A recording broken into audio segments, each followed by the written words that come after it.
Vibrant, amazing people than the seniors served by Meals on Wheels. As a volunteer, you deliver a hot, nutritious meal and a friendly hello to someone just like your mother, grandfather, or next door neighbor. These seniors are inspiring people with incredible stories to share, and they love to see you. The smiles you get back are priceless. Delivering with Meals on Wheels is easy, and you don't have to drive like me for it to be quick. You can volunteer your lunch break once a week or just once a month. With 1 in 6 seniors facing hunger and many more living in isolation, your lunch break can make a real difference. So, America, let's do lunch. Volunteer your lunch break at americaletsdolunch.org. This message brought to you by Meals on Wheels America and the Ad Council. Okay, Simon, what are you wearing right now? Nothing. That's right. And what do people normally wear? Clothes. Exactly. So now Mommy's going to teach you how to dress yourself. Clothes keep us warm, they look good, and if we go out without them, the neighbors will talk. So it's important to know how to get dressed. Here's how it's done. Underwear always comes first, name tag at the back, then pants, then shirt. Get the first button in the right hole or you have to start all over. If you're wearing a tie, it goes over, round, through, and pull tight. Tuck your shirt into your pants and zip up your fly. Socks going first, then shoes right on right, left on left. With shoelaces, just take the ends, cross them over, switch the loops. The rabbit goes down the hole, pull tight, and you're left with bunny ears. I love bunnies. Good to know. Now remember, spots don't go with stripes, socks don't go with sandals, and if you've tucked in your shirt, wear a belt. Got it? Why are your pants on your head? Most parenting is hard to do in just 2 minutes. But spending just 2 minutes twice a day making sure they brush their teeth is easier and could help save them from a lifetime of tooth pain. For fun 2-minute videos to watch while brushing, visit 2min2x.org. That's 2min2x.org. A message from the Partnership for Healthy Mouths, Healthy Lives, and the Ad Council. So you see, son, good manners are very, very important. Someday, many years from now, when you're a grown-up, you'll be a man. And when you are, you should be a gentleman. Do you want me to go through it one more time? Yes. Yes, please. Yes, please. Exactly. Always say please, thank you, you're welcome, and excuse me. Sit up straight, hold doors open for ladies. If a door's shut, then knock first. Don't burp, don't swear, don't speak with your mouth full, don't reach across people's plates, keep your elbows off the table. What table? And don't interrupt. While we're at it, don't stare, don't use foul language, don't call people names, but do remember people's names. Always share your toys, play nice, and cover your mouth when you cough or sneeze. On the bus, give up your seat to anyone who has trouble standing bottom line. Treat others the way you'd like to be treated. Got it? Got it. And stop picking your nose. Most parenting is hard to do in just 2 minutes. But spending just 2 minutes twice a day making sure they brush their teeth is easier and could help save them from a lifetime of tooth pain. For fun 2-minute videos to watch while brushing, visit 2min2x.org. That's 2min2x.org. A message from the Partnership for Healthy Mouths, Healthy Lives, and the Ad Council. Hey, there he is. How's it going? I'm having a stroke. Are you going to shake my hand or what? I'm having a stroke. Wow, you're not even moving your arm. I'm having a stroke. Are you okay? I'm having a stroke. Your face looks weird too. I'm having a stroke. Are you having a seizure or something? I'm having a stroke. When someone is having a stroke, they may not be able to say it with words, but their body language will tell you loud and clear. I'm having a stroke. You just need to know the sudden signs. Look for FAST, F-A-S-T. F, face drooping. A, arm weakness. Or S, speech difficulty. Then T, time. Time to call 911 immediately, because the sooner they get to the hospital, the sooner they'll get treatment. And that can make a remarkable difference in their recovery. Know the sudden signs. Face, arm, speech, time. Spot a stroke fast. Visit strokeassociation.org. Brought to you by the American Stroke Association and the Ad Council. The average time a resume spends on an HR manager's desk is 7 seconds. And most of them are tossed aside. Now imagine if one of those resumes belonged to Yasmin, who was living in a shelter, juggling 3 jobs. I had to be resilient. That's something that you can't teach. Or if that resume was from someone who worked 12-hour shifts at the recycling company with my dad, who's 72. That taught me a work ethic that I carry with me every day. We rely so much on a resume, yet it could never tell the full story of someone. Growing up where I did, a lot of things could have gotten in the way of my goals. But I learned to push through, and that's what I bring to work every day. So maybe it's time we look beyond the resume and look to Grads of Life. Discover new ways to develop great talent that are so much more than what's on paper at gradsoflife.org. A public service announcement brought to you by Grads of Life and the Ad Council. Ranger Station, Ranger speaking. Hi, I'd like to report a bear hug. Uh-huh, okay. Well, We were building a bonfire, and I saw some, dry brush and leaves around, so, I said to move the bonfire somewhere else, and out of nowhere, Smokey Bear shows up and hugs me. So you noticed some wildfire hazards and moved your bonfire to a safer location.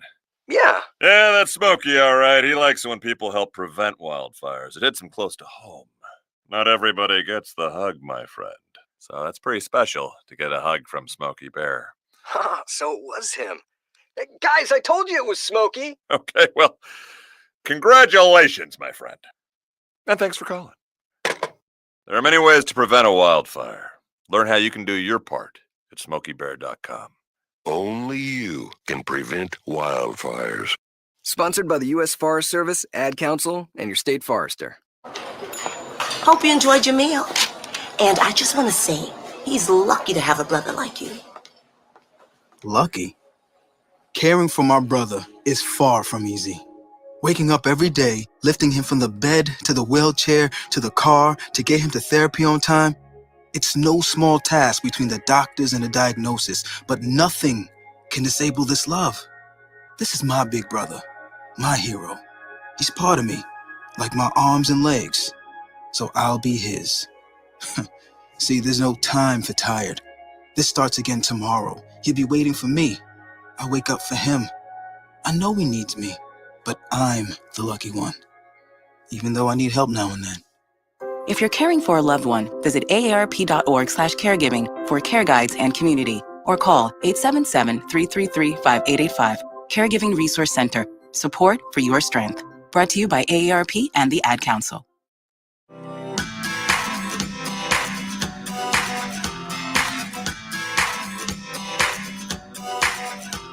People been saying to your friend, get a different face, and posting on their feed, they're super ugly. The things they say to them online are cruel and they're not true. So tell your friend, I'll stand up for you. Don't worry, I know what to do. Tell the world I see with an emoji to stop the bullies. Know someone who's being bullied online? Send the witness emoji. It looks like an eye in a speech bubble, and it's in the symbol section near the clocks in your phone. You'll let the world know it isn't cool, and you'll let your friend know you care. Learn more about the witness emoji at eyewitnessbullying.org. Brought to you by the Ad Council. It may be hard to believe, but people just like you are already saving money. FeedThePig.org makes it easy. Their simple savings plan teaches you how to start saving without going overboard. So you don't need to mooch off your friends. You gonna finish that grape? You mean the one in my mouth? You don't need to stop buying the necessities. What you're smelling is a natural musk. Ew. You don't need to be a medical test subject. How do you feel? Mostly okay. Sometimes, though. You don't need to get a second job as a stuntman. We need a new stuntman. Let's break for lunch. You just need an internet connection. Don't get left behind. Start your personal savings plan with the tips and tools on feedthepig.org. That way, you don't need to sell your soul to the devil. $15 is the best I can do. All right, deal. Brought to you by the American Institute of CPAs and the Ad Council. It's the Worldwide Sports Radio Network. What are you talking about? No, it's not him. There's only one more. There is only one more. That's it. One more. Get her ass! No! They saw your team put up zero effort. Wake up! Remember in the old days they used to have oxygen for them. Where's the oxygen? Play like absolute just garbage. This is the Sports Loudmouths. Yay! Man, can you keep it down? I'm trying to introduce here. With Errol Marks and Speedy Petey. You're not even a has-been. You're a never was. You're a never was. You're a never was. Yes, yes, yes. It is Monday. Not Tuesday or Thursday. It is Monday. For another show of the Sports Loudmouths, I'm your host, Errol Marks, my co-host, Speedy Petey. 631-672-3108 is the number. you can go to our website at www.worldwidesportsradio.com. Download our app on iOS, WWSRN or Android, Worldwide Sports Radio Network. Speedy, how's your grandfather doing? He is feeling a little better. He actually, unfortunately, dealt with COVID last week. So he's feeling a little better, a little more relaxed, luckily, but still not in the greatest shape yet. He's been coughing a lot. He's really been Have you been around. coughing? I have not. No, I was asymptomatic. Better not give me COVID. No. I was negative. I tested, and my grandmother is negative, luckily, as well. But unfortunately for them, they were going to go to the Mets game that I was at last night. On You Sunday enjoyed Night that? Baseball. Yes, it was. It was a great game. And because the Mets won. The Mets won, and they scored 5 runs in the 6th inning. It was a great offensive performance finally, and also we got to see some of the new clubs that they have inside of Citi Field too, because we actually got some of the tickets that were part of a sale a while ago. So we saw the inside of the Piazza Club and also the Jim Beam one in right field too, which was very, very good and had some good food as well. So it was a very good experience. I 2 of my 3 brothers went, my uncle and my parents all went, and my father just texted a couple hours ago. We actually made it on TV a little bit on the Alonso home run. No, there you go. Well, I will say this. I know a lot of people are probably wondering why we're doing the show tonight, not tomorrow. I'm actually doing an event tomorrow, so we will not have a show tomorrow. We're doing the show tonight. And Thursday, there is somebody special filling in for me on Thursday night. That will be Josh Silverberg. He will be joining Speedy Petey to fill in at 8 o'clock on Thursday night. And then we'll be back in order next week on Tuesdays and Thursdays until we change our times. We're working on time change in August. So get ready for that, as August is right around the corner. It's crazy how fast July went. Summer's almost over. Thank God. This heat is terrible. Oh, it was so bad at the games. It was like 94. I mean, everywhere I walk, everywhere I talk. I mean, right now, outside here in Long Island, it is 86 degrees. 86 degrees, and it's 9 o'clock at night. It got to the point yesterday at like 10:30. It was still 94 degrees. I can't stand this weather. I can't stand sweating. I can't stand, when I'm healthy enough to go to the gym and sweat. It's like I'm in a sauna. Every time I'm lifting a weight, I feel like I might as well go into the sauna and do it. Yeah. It's actually probably hotter outside the sauna than it is inside. So go bench reps the benches in the sauna. It's horrible, absolutely horrible. But we're happy to do the show tonight. I'm sure everybody's going to enjoy tonight's show. At 9:30, we'll be talking to Dean of Knicks Film School, John Macri. He'll be joining us. And at 10 o'clock, we'll be talking to former Broncos, Raven, and Jet defensive lineman Trevor Price. He'll be joining us. We haven't talked to Trevor in a while. He was one of the first football players we had on. Yes, and he was awesome. He by the was, way. Yes. absolutely. I remember him on the Broncos. Yeah. When I think he beat the Jets in '98. Yeah, he was on both Super Bowl teams. Yeah, as a so, young player. We haven't spoken to him in a very long time. It's been it's been at least 3 years. He was one of the originals. Yeah. Yeah, it's been a long time. So Trevor's joining us a little bit later in the show. So very excited to have both these special guests joining with us. We're going to get into the Celtics interested in Kevin Durant, and some talks that Jaylen Brown and Marcus Smart could be the main pieces in the trade. Raptors, Wizards, and Hawks, latest teams trying to trade for Donovan Mitchell. Matthew Tkachuk traded to the Panthers. Flames get a big haul back with Weegar and Huberdeau. So we'll get into that. Cardinals and Giants emerge as the favorites to get Juan Soto. If the Giants get Juan Soto, there is no Aaron Judge. No.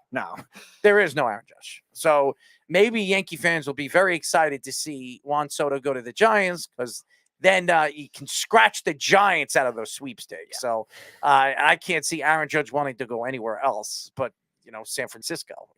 I mean, that's his hometown. That's who he grew up rooting for. I mean, his family's over there. A lot of people expect him to part ways with the Yankees and go over there. But if that doesn't happen and Soto goes there, maybe the Yankees do get their guy and they get him on a better price. But we'll see what happens moving forward at the trade deadline. Yankees lose Michael King for the season. Should they go after another piece at the trade deadline. We all know Brian Cashman will probably be doing that. Luis Castillo has been a name that has been talked about not only with the Yankees, but with the Mets and some other teams. The Houston Astros are very interested in him. So he is a hot ticket right now. All-Star 3. I know his record's 3-4, but his ERA is 2.77. His whip's almost under 1. He's having a good season. He's just on a crappy team. So, and could the Jets somehow make a move for Jessie Bates? The Bengals have not signed him. He is not very happy. The Jets do have money. I think they're about 36 or 38 million under the cap. So if they want Jessie Bates, they can get him. And there were stories coming out before the season was over that the Jets were very interested in Bates. Yeah. And then I heard that Bates got signed. He was getting signed 4 years, and I guess he didn't take it. No. Which I was very surprised. But Bates wants to be a high-profiled safety. And now they didn't pay Jamal Adams, so why would they pay Bates? But I don't think Bates is going to be asking for Jamal Adams' money. So nor will Bates supply the amount of loud talking that Jamal Adams did. Yeah, I would say Bates wants between 68 and 70 million. Right. And probably about 36, 38 million guaranteed. So if the Jets really want Bates to really solidify this defense, and if they get Bates, I mean, you can't tell me that this secondary isn't the best secondary in football. Yeah. I mean, it's going to be very impressive if they do make a move like this. But we'll get into that a little bit later in the show. But let's get into Kevin Durant, because it seems like it's a talk of the town right now. It's been the talk of the town because Kevin Durant and the Brooklyn Nets are trying to part ways. It seems like it's inevitable. And a lot of the teams that we've been talking about, like the Phoenix Suns, or the Golden State Warriors, or even I've heard the Hawks be called up, in trade talks, even though they landed a big-time point guard. But I'm not surprised that the Boston Celtics are now the lead candidates to get Kevin Durant. And the reason why is, as good as Jaylen Brown is, as good as obviously Jason Tatum is, they have been on this team for about five years together. And in the last 5 years, even though they've been to a finals, they haven't won. They couldn't get over the hump. And even adding like Brogdon in the offseason, and Brogdon is a good point guard. The guy can't stay healthy. So you can't depend on Brogdon as your lead guy in the offseason that's going to help you get over the hump against the Golden State Warriors that really romped you in the finals. Kevin Durant, I would think, would be a big, huge piece to that puzzle. And it's been a problem for the Celtics for years. I mean, they had Kyrie Irving there. It didn't work out with Jason Tatum and Jaylen Brown. You had that superstar. And then over the years before that, it only worked once with KG, Paul Pierce, and Ray Allen. You talk about Kevin Durant. Kevin Durant is probably one of the more prolific offensive players in this league. This guy can score anywhere on the court. He reminds me of a better Jason Tatum. Now, if you have Jason Tatum and Kevin Durant, that opens up the court for so many possibilities. Now, the question is, what do the Celtics have to give up for KD? Now, we have heard the Brooklyn Nets want the bank for him. We've heard that the Suns offered him DeAndre Ayton. What was it? Bridges and Cam Johnson. Johnson and 3 or 4 first-round draft picks. Yep. And they still wouldn't take it. And we've heard Golden State supposedly was interested in trading Wiggins, which there are some stories that Golden State's going to have to trade Wiggins. Yeah, they're going to have trouble keeping him with the way the salary cap is for them. So Wiggins, Draymond Green, I heard, possibly Poole and Wiseman going for Kevin Durant and somebody else. But it seems like it is inevitable that, seeing what's going on right now, that none of these teams are going to give the Brooklyn Nets what they want. So what the Brooklyn Nets are going to try to find is players that can win right now, that can help you win right now. Maybe not get you over the hump, maybe get you into playoffs. I mean, Jaylen Brown is a good piece. Remember, he only has 2 years left on the contract. He could stay over there with the Brooklyn Nets for 2 years, and then when he becomes a free agent, unrestricted free agent, he can hop and go back to Boston. He can do that. And KD's still there. because he's under a 3-year deal. And then you have Jaylen Brown, Jason Tatum, and KD if they can't win in the next 2 years. But I am not surprised that Brad Stevens and the Brooklyn Nets are trying to negotiate a deal. Now, we heard last week it was Utah that was very intrigued and very interested in him. But obviously, Danny Ainge has loved KD, really, since he's been with the Boston Celtics. It just never came to fruition. Now you look at this team and you go back and forth and you're trying to wonder what the Brooklyn Nets are going to do if they can't move him. Is they going to have problems before the season starts to get him in the same arena with Kyrie Irving? Or Ben Simmons? Are they going to be able to play together for a full season if they can't move both these guys or at least one of these guys? Now, when I look at this story, I'm not surprised that Marcus Smart is involved with it. Marcus Smart was Defensive Player of the Year last year. I was very surprised. Yes, I was wrong about him. For everybody who wants to throw me under the bus, throw me under the carpets, throw me like a piece of dirt, I don't care. I was wrong about Marcus Smart. Marcus Smart has to be a piece in this trade. You can't just trade Jaylen Brown and 3 or 4 first-round draft picks. It's not going to work. And I don't know how the Brooklyn Nets could actually agree to that kind of trade. Marcus Smart is an all-star. You get 2 all-stars for one of the great players in this league. And when healthy, he's a top 5 player. It's not even an argument. And it gives you another reason why you want to watch the Boston Celtics this year.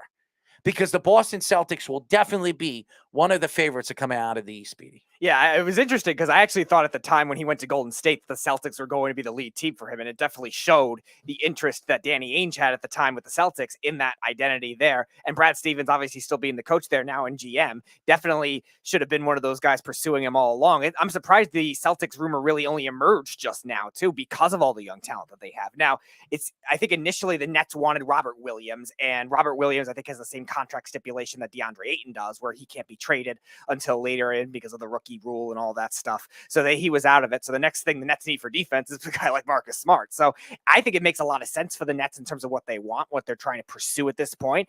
And I think with the hefty packages they've looked at before with the Timberwolves as well, with the Warriors and the Suns, like we've mentioned, maybe this is like that next step down for the Celtics in terms of making it reasonable finally at this point. This is, I think, the first trade that looks really fair for both sides too. The Celtics lacked offense big time and really hindered them in the NBA Finals in the last 3 games of that.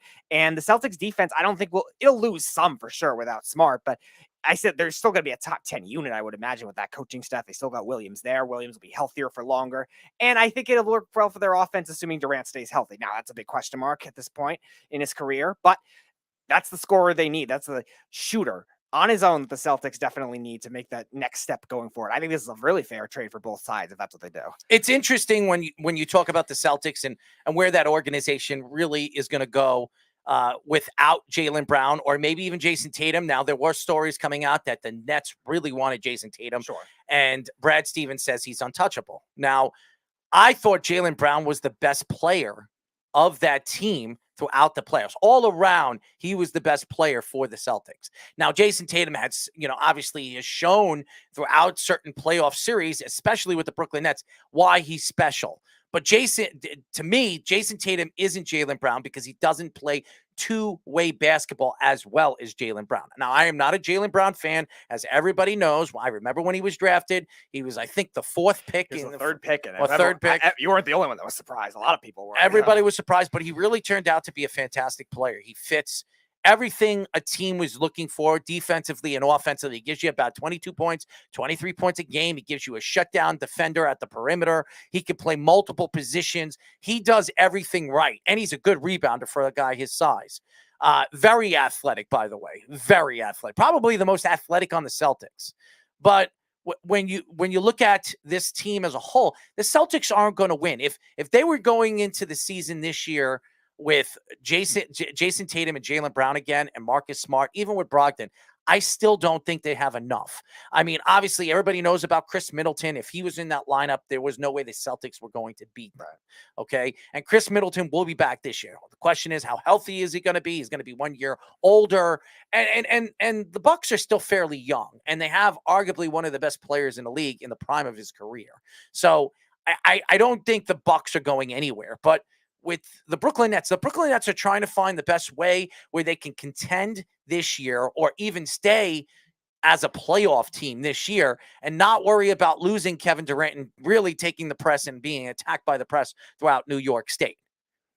But with this particular trade, they got to make sure they get as much as they possibly can because KD is gone. He's gone for good. And they have to decide if they keep Kyrie Irving and have Ben Simmons, you had Marcus Smart and Jalen Brown. That's a playoff team. That's a good team. I mean, that's that front four, at least 4 out of the 5 guys, 2 or maybe even 3 of them are all-stars. So maybe even full 4 of them. So if you have Ben Simmons, who gives you the defense, the perimeter, and Marcus Smart, you're talking about a team that wasn't as great of a defensive team last year to being one of the better defensive teams in the NBA in the Eastern Conference, because Ben Simmons is an all-world defender, and so is Marcus Smart. And Jaylen Brown isn't too shabby either. So you have 3 guys that could defend. It don't matter if Kyrie can't defend. It don't matter because, and he's not bad, but he's not great. You had 3 shutdown defenders on that team, even with the veterans that they have and the young players that they have. I think the Nets are a playoff team, easy, with the players that they're getting out of the trade. So I think it works. It's interesting because you bring up Simmons if he does end up playing and they end up being on the court buying in. He will play this year. That does make them, I guess, more of a defensive identity type team. Now, Kyrie Irving will provide a lot more with the offense. Jaylen Brown, if he transitions well into the Steve Nash, whatever his system is, I have no idea what his system is because it seems like he's a figurehead coach. But nevertheless, if he can play as well as he did with the Celtics last year, does this make the Celtics better? I think offensively it would. Does this make the Celtics better? Do you think getting KD, does this get them over the hump? Does this make them the favorites out of the Eastern Conference? No, I would still favor the Bucks, like you said, when healthy too. But it does give them the offense they lacked in the finals too, because it seemed like when one of Tatum or Brown went cold, it really hurt them. And I think that was a big problem they had more in the regular season than a lot of people realized too. So maybe Kevin Durant's that guy if he performs in the playoffs again. I think, and I know Jeff's coming on, so yes. Just relax, okay? Because I know you're ready to throw him right through, and I'll put him through when I'm ready. I will go back to this. You look at the Brooklyn Nets right now, even with KD, I am still questioning what this team is. If you add Jaylen Brown and Marcus Smart to Ben Simmons and Kyrie Irving, I think you have a better chance to win. I really do. It's so unique. It's so interesting when you talk about 2 dominant players in KD and Kyrie Irving and why they don't want to play on the same team in Brooklyn, in New York City, in a place that it fits, it works really for both players. They want to take their brand to higher heights and take it to another level. They're in the biggest city in the world, and they just don't want to be here. So if they don't want to be here or they don't want to play together, supposedly Kevin Durant wants to play with Kyrie. He'll get traded in the same place. I don't believe that. I think there's a big problem inside that locker room, and they don't like each other. Now let's go to Jeff. Jeff, what's going on, bud? Yeah, very interesting take out of you. I agree with most of what you've said about this rumor, about the show. By the way, great rumor, right? Josh Silverberg doing great work with rumors. But I would have to disagree with you on one point. What's it? You're saying Marcus Smart is an elite defender. I heard he wasn't very good. Again, if you listen to the beginning of the show, I took back what I said in the beginning of the season and what I said about him. So you're obviously not listening to what I had to say. I took back what I said about Marcus Smart. I said that Marcus Smart really showed me that he can play at the position and one of the best defenders at his position in the league. And adding Marcus Smart in this trade with Jaylen Brown, if it happens, which seems like it's starting to grow legs. And if it does, KD goes to the Boston Celtics. Brooklyn gets, and they keep Kyrie because I don't see them trading him then. They keep Kyrie. They have Ben Simmons, Jaylen Brown, and Marcus Smart. You have 3 dominant defenders on the Brooklyn Nets. I think that the Nets automatically become one of the better defensive teams in the Eastern Conference. Yeah, they could. It's a tough trade for me. I don't know if I like it. I can't say that I don't like it. But I can't say that I really, it's a weird thing for me. Trading away a good young player in Jaylen Brown and getting a guy much older doesn't seem great. But at the same time, Jaylen Brown only has 2 years left on his contract and is likely to probably sign somewhere else. And KD has 4 years left on his. So maybe it's a win-win all the way around. I don't know how I feel about him. Very torn. All I do know is Marcus Smart's not a very good defender. definitely not top 10 in the league, right? Well, I will say this. I think it works for both teams. And Jaylen Brown, if he decides to leave the Brooklyn Nets, if this happens, the Boston Celtics could get Jaylen Brown back in 2 years. And if they don't win with Kevin Durant and Jason Tatum, they'll have a chance to bring in Jaylen Brown again. And remember, I know Jason Tatum and Jaylen Brown are very good friends. They both date people in the industry. Obviously, Jason Tatum's girlfriend introduced Jaylen Brown to his girlfriend, and they're very close. And I think, if I'm not mistaken, Jaylen Brown is Jason Tatum's son's godfather. I'm not positive about that, but I'm pretty sure that he is. So it's so interesting when you talk about Jaylen Brown. And you saw Jaylen Brown, what he did on Twitter. He posted up when he heard this trade rumor. He put SMH, shaking my head. So he's not happy about it. But again, this is a business. This is a business. And if the Celtics believe KD is the missing piece that can take them over every single year in the Eastern Conference, that'll give you a chance to win, and it might not be the only piece because the Celtics still have money. They could go after another player to play with KD and Jason Tatum. I think I'll tell you, Jason Tatum is very much alike on the talents of KD. I think they're very alike in a lot of ways. And I think KD could teach Jason Tatum a little bit more about the game. So I think it fits. And maybe Jason Tatum becomes even more prolific offensively than we ever thought that he could. I mean, can you imagine having the first team All-NBA player and the second team All-NBA player on the same team at the same position? We all know if KD goes there, he's the best player on that team. We all know that. And anybody that argues that. I didn't say anything about I know what you're saying. We heard the inadvertent dig. I know what he's saying. All I did was state facts. Okay, I said it would be quite wild to have the first team All-NBA player at that position and the second team All-NBA player at that position. I figured you would say something like that. I figured you would say something like that because you are adamant to tell me throughout the last couple of weeks that Jason Tatum was a first-team player and Kevin Durant was the second team. Was he not? Yeah, the only reason why he was because KD didn't play more than 58 games this year. And yes, he played 56 games. We went to this discussion. Oh, go ahead. He's going to say his thing. Say it. Say it. Hit him with say the line, Speedy. Say it. Oh, what is the best availability? Availability. Yeah. There you go. Yeah, well, guess what? Who's the better player? KD. No argument there. So I will tell you this. I will tell you this. If KD goes over there to the Boston Celtics, I would say that they automatically jump as the favorite to come out of the East. I don't think that there would be a question, right? Because listen, would the Celtics miss Marcus Smart? Yes, because he's like their energy guy. He's their spark plug. He's the one that gives them their motivation sometimes.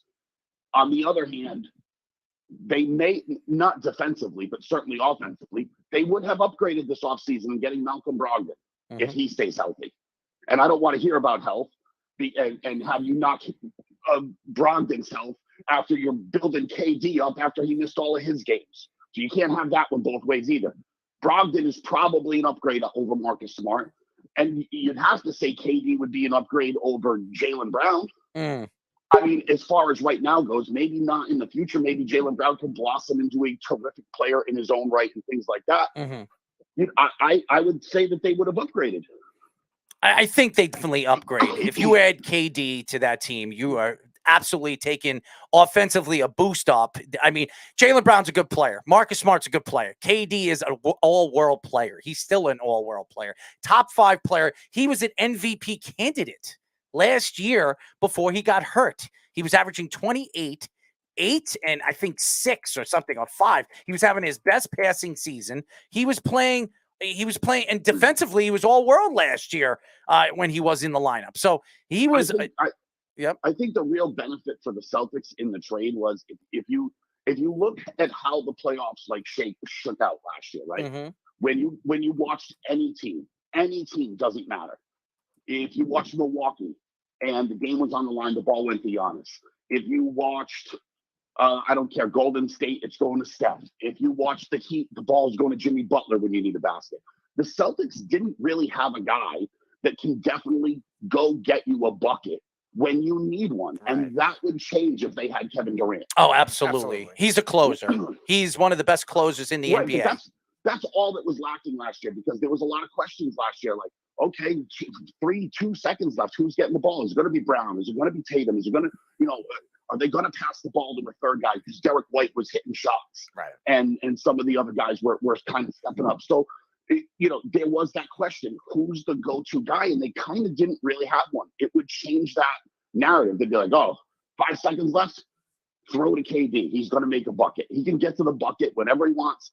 And even then, if he was going to the bucket, he could pull up where he does that like little 7-8 foot baseline jumper that he has that he makes every time too. That's crazy. So it would be big for them to have somebody that can put it in the hoop when you need to. They become much longer too if they get KD. Yeah. There were. Yep. Could you imagine that group of freaks? Like, think about Jason Tatum is 6'10" and moves like he moves, which that's a physical freak, Tatum, to be that big. KD, I think he's 7 feet. 6'11", 6'10", 240, according to Basketball Reference. I think he's 6'11". He might be bigger. It might be bigger, right? And then think about that. They have another freak on that team, Robert Williams. Look out, cook out. They're big, and they will be a big team in the Eastern Conference, something that a lot of people thought was a problem for them. And they still have Al Horford there, who's pretty big too, so a 7-foot guy. So you're a pretty... He might be the best old player I've ever seen. They have a pretty big roster. They do. I mean, is he playing the best basketball of his career at 37? Yeah, he's playing great basketball. He was in the playoffs. He was fantastic. One of the main reasons why they stayed in that Golden State Warriors series. I mean, he made some big shots. He fell apart later in the series, and I think that, but again, I don't expect an old guy to really be as dominant as he was when he was younger, but he's played very well. He was playing very well. Terrific. Jeff, we're going to go to... If this trade necessarily helps Brooklyn either, though. I think it does, because it gives them the defense, and I think with what they have with Jaylen Brown, Ben Simmons, and obviously Marcus Smart, you have a dominant 3 guys that are all-world defenders. All 3 of them are all-world defenders. Yeah, but you basically have to trade all of them, though, right? This has to be the game plan for Brooklyn, right? They're going to get, because beyond those 2 guys, it's rumored that they'll be getting 3 first-round picks and then 2 pick swaps, right? So that is what it is. But you'd have to think those 3 guys alone aren't going to be enough. Marcus Smart, Jaylen Brown, and Ben Simmons. Dude, everyone in the league hates Ben Simmons. They don't think he can play. So wouldn't you think they're going to just trade those guys to other teams just to garner more draft picks and try to build their team that way? We will talk more about this because we got to get to our guest, Jeff. Call back a little bit later. Thank you for calling, Jeff. Perfect. Thanks. Appreciate it, man. Marcus Smart now. Very good. From Tampa. Such a pain in the butt. He is one of the biggest pains in the you-know-what, okay? I sit here every day, and I'm waiting for his call because I'm waiting for his attack. That's why. He went for the sneaky dig with the Tatum thing. He goes for the jugular all the time. He really does. I mean, seriously. And I don't understand why he does it, but hey, listen, that's Jeff for you. Jeff from Tampa. Maybe he'll sink to the bottom of the ocean. I'm just kidding, Jeff. We love you. When we come back, we'll be talking to Dean of Knicks Film School, Jonathan Macri, here on the Sports Loudmouths. You're listening to the Worldwide Sports Radio Network. Hi, this is Terry Crews, actor, former football player, game show host, father of 5, and all-around big dude. I'm also an expert on drama. I know all kinds of drama. There's the good kind that comes with having a house full of kids. There's the bad kind like season-ending injuries. There's the necessary kind like having an agent in Hollywood. And there's silly drama like the drama around my percolating pectorals. And then there's the drama you can skip. Skip the drama that comes with not having your high school diploma or equivalency. Find free adult education classes near you and finish your high school diploma. Visit finishyourdiploma.org. or text diploma to 97779. Message and data rates may apply. Reply stop to opt out. That's diploma to 97779. And leave the drama to actors like me. Brought to you by the Dollar General Literacy Foundation and the Ed Council. You're listening to the Worldwide Sports Radio Network. This is the Sports Loudmouths. Hey! Hey! Hey! Feels like I'm at a bar mitzvah, Speedy. Interesting.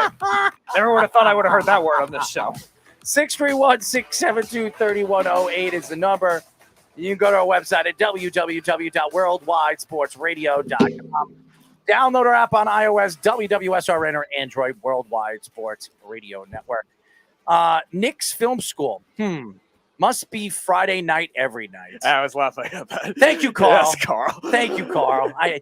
Carl is from Chicago. He's not a Knicks fan, so anytime he wants to dig, he might as well dig at the Knicks. Why not? Anyways, very happy to have him back on. We are now talking to Dean of Knicks Film School, Jonathan Macri. What's going on, John? What's up, guys? How you doing? We are good, man, and we have a lot of Knick haters that listen to this show, but it's okay. With the New York Knicks, you just wonder if you hate them or you love them. I am a Knick fan. I could sit here today and say, you know what?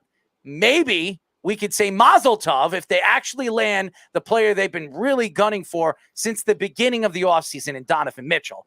But the questions are still leaning towards, are they going to do the right thing, not only for the fans, but for the organization?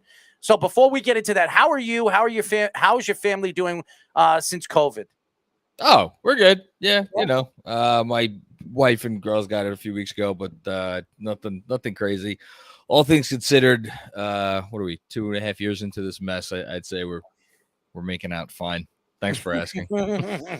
It is a mess, by the way. Speedy's grandfather just got it. Yeah, again, so he got it last week. So he's on his last, I think, 2 or 3 days of quarantine now for that. it's as long as he stays 6 feet away from me, because I don't want it again.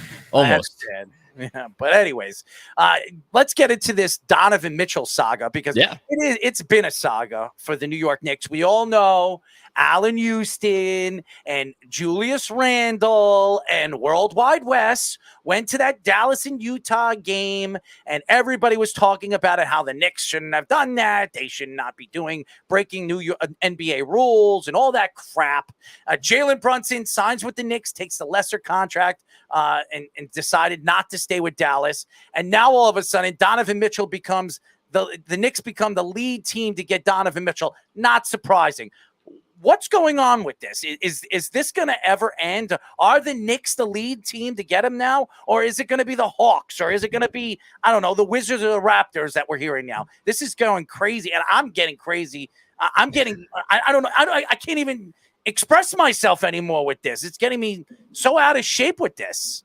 Well, I think if you listen to most Knicks fans, they would tell you that Danny Ainge is the one getting a little crazy because I think, like a lot of people, he probably, or I don't know if he expected this, but there were many people who were predicting that once Donovan Mitchell went on the table and he started taking offers, he was going to be able to basically clean New York out of all of its assets in a Mitchell trade. Because, getting to really the question that you asked, like, why do the Knicks want Donovan Mitchell? Because they need a star. They need a star player. They need someone who could create offense out of nothing. They don't have that guy, at least not someone who could do it efficiently. I think Jalen Brunson will help a lot. Jalen Brunson's a really good player. Offensively, he's not Donovan Mitchell. And, Mitchell's 25. He's got 3 years left on his deal. He wants to play in New York. He checks a lot of boxes for them. I mean, it's not a perfect fit, which, maybe we could get into, but I think for all those reasons, if I had to guess, I would guess that Ainge thought he'd be able to extract a hefty sum from Leon Rose. And maybe he still will. We don't know. I mean, the deal's obviously not done yet. Maybe it'll never get done. Who knows? But from my read of the situation, the fact that this is now, over 2 weeks, and we keep hearing, leaked reports of, the deal is done. The deal is done. Well, the deal is done when it's going to be done. Clearly, the two sides are not in agreement on everything, which I if you're a hopeful Knicks fan, I think it means that, maybe Leon's holding firm on a few things. So 4 players that have been noted in the deal. We've heard combinations of every one of them: Mitchell Robinson, Obi Toppin, Quentin Grimes, and Emmanuel Quigley. So what do you think is like the most fair for both sides? And what would be your preference among those 4 players, like the combination of the 2 they would have to deal? Well, Mitchell Robinson's not going to be dealt because he's not allowed to be traded until December 15th. Yeah.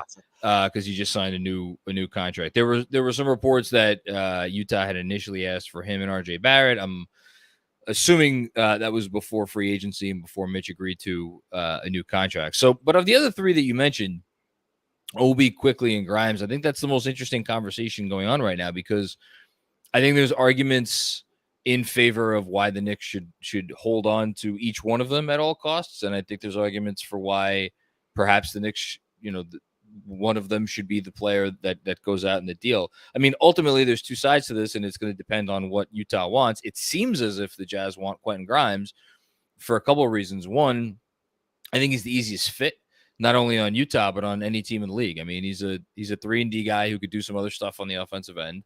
And he has an extra year in his contract, unlike Obi Toppin and Emmanuel Quigley, who will both be eligible for extensions next summer. So you got to pay those guys sooner. I don't know if Utah necessarily has any interest in handing out any big contracts anytime soon. If I'm the Knicks, I mean, it's tough to have this conversation and not talk about the picks, because it's like, well, if you give an extra young player, do you get to hold on to one of your own unprotected future picks? And it sounds like, from what I could read into the situation, at least, the Knicks are trying to retain not only the ability to field a good team next year and in the immediate future, but also to make another big trade down the line for the next star that gets antsy and wants out. And that's a really, tough tightrope to walk. I have a feeling Grimes is going out, which I've accepted it. I think he's going to be a really nice player. I think Quigley is going to stay. I'd be very surprised if Quigley went out in the deal. I think they like Quigley a lot. I think they feel like Quigley's part of the foundation. To me, it comes down to Obi, because Obi's a really interesting player. We still don't really know what he is, because he's never gotten a chance to show it with like extended minutes, because he plays behind Julius Randle, unfortunately. And then that's the other part of this, is like, can they figure out a way to get a 3rd or a 4th team into this deal and maybe send Randle someplace? Which, if you do that, then I think it becomes even more imperative to hold on to Toppin. As everybody knows, we are talking to Dean of Knicks Film School, Jonathan Macri. John, I know a lot of guys are making jokes right now on our panel over here, laughing, saying, because I heard over the last couple of weeks that Donovan Mitchell and Emmanuel Quigley went out to dinner quite a few times, and they were spotted eating dinner together. Now, I don't know if that means anything, but it's hard to believe that these guys have a good relationship. He's a young player. He's been in the league for 2 years, 2.5 years. And Donovan Mitchell, he's one of the young stars in this league. He's in Utah. Yes, he's a New Yorker. He lives out here in the summertime. But how much does he know Emmanuel Quigley? But I think there's some kind of thought to this, that there was some kind of story behind it. And that's why it was posted up in the Post and some of the different things that I've read. Do you think that had anything to do, or has anything to do, with Donovan Mitchell going to the Knicks? No. I think a lot of players are friends in the league. I think Emmanuel Quigley is a young player trying to establish his name and his brand in the NBA, and that's why you saw him out at, like, was it the white party or something? Yeah. Or, whatever that they were hanging out. Him and Obi Toppin was there too. Yeah. So I mean, good for IQ. No, I guess pun intended. It'll improve his Q rating. Donovan Mitchell, though, I mean, I think he wants to come to New York because I think he probably, I don't know, I would imagine he thinks he could probably win in New York. I imagine he probably doesn't love Utah. Obviously his dad works for the Mets, and he tweets about the Mets every day, so that's a big deal to him. I think more than anything, though, like Donovan Mitchell, if you paid attention to him since he got drafted, he is, I don't know, calling him image conscious kind of sounds bad, but I think he cares about being one of the more marketable young players in the NBA. And I think he's done a really nice job of that, or as good a job as you can do being a member of the Utah Jazz. But I think he's ready to take a step up in that department. And I think for him, and we've heard reports for years now that people in his camp want him in one of the coastal cities, whether it's New York or Miami or I suppose LA, but neither of those teams are in a position to make such a trade. So I think that's what it's about for Donovan Mitchell more than it is about, any friendship with Emmanuel Quickley. So the signing that already happened was Jalen Brunson, 4 years, $104 million. What did you think of that contract, and what do you think of his fit going forward with the Knicks? I don't have an issue with the contract. I mean, he is next year, I think, going to be like the 50th or 51st highest paid player in the league. I think he's probably about a top 50 player, whereabouts. I put a lot of stock in his numbers without Luka, not only last year, but the last few years. I mean, he is the number I always go back to with Brunson that stands out the most is amongst guards who, played the requisite amount of minutes to qualify for different, various leaderboards. He was the most efficient guard in the entire league from 2-point range. There was literally no other guard more efficient than him. I think it was him and then Jrue Holiday were the only two guards who managed to shoot above 50% on 2-pointers. That's really freaking hard to do.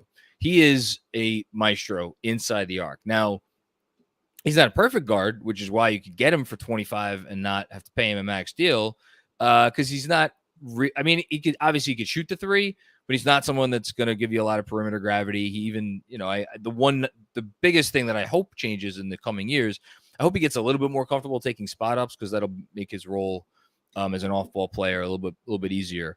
But the Knicks need someone who could generate efficient offense. They haven't had an efficient offense in God knows how long.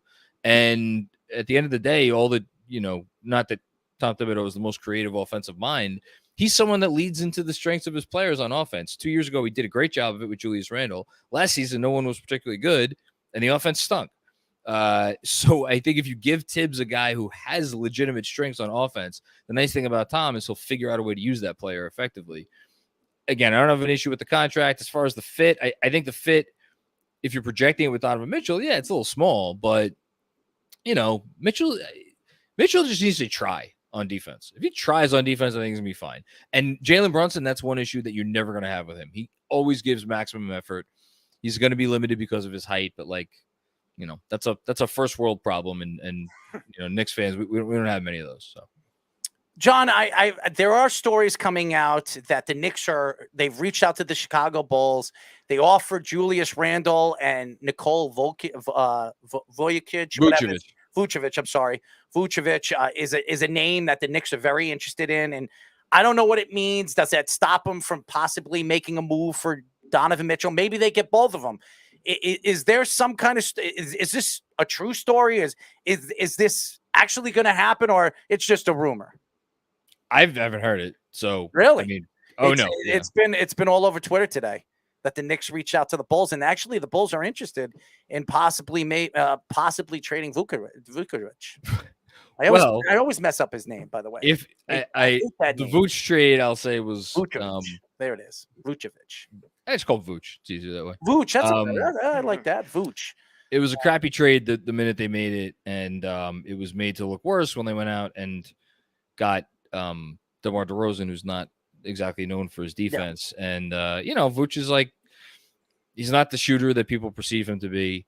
Again, I haven't seen that rumor. I certainly don't know anything about it. I'll send it to you. I'll send it to you. I'll take your word for it that it's out there. I would imagine that the Bulls are just looking to see what they can get for Vooch. Mm-hmm. And I think it's known around the league that if you want Julius Randle, you can have Julius Randle. Right. The biggest question for me, and what I've been wondering since the beginning of the offseason, and really since probably the trade deadline, is do the Knicks just want to get out from under Julius Randle, or are they, because obviously he has 4 years left on this extension, last year being a player option, or are they going to insist on extracting some value?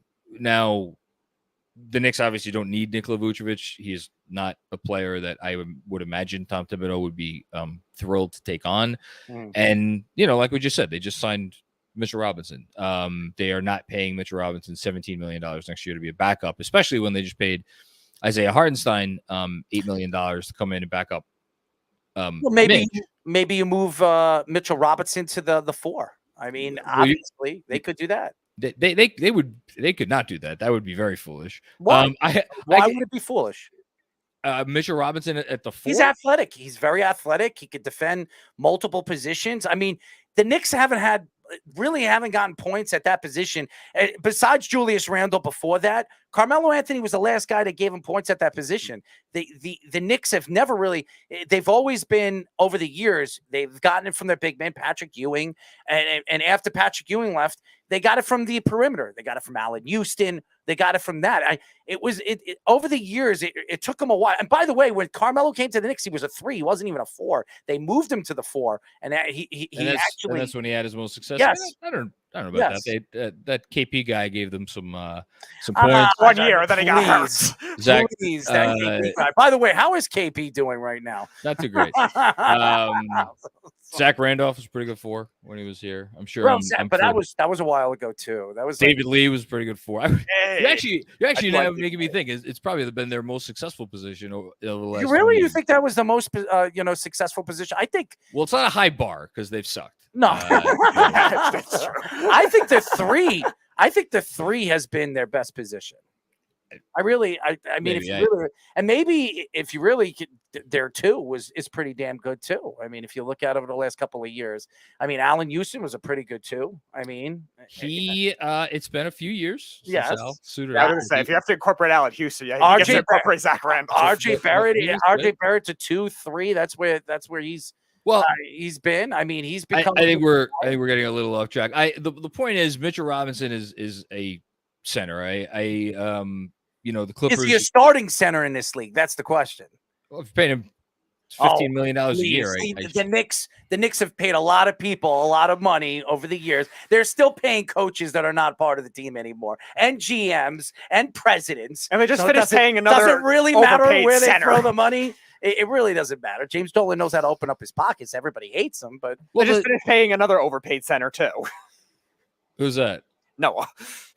Like only a year ago, they right. just finished paying. His $6 million finally went away. Yeah, I mean, look, I think Mitch is good. I think Mitch is a good player. I think Mitch is a starting center. I don't know if he is ever going to be one of the 10 best starting centers, but he's a starting center in the league.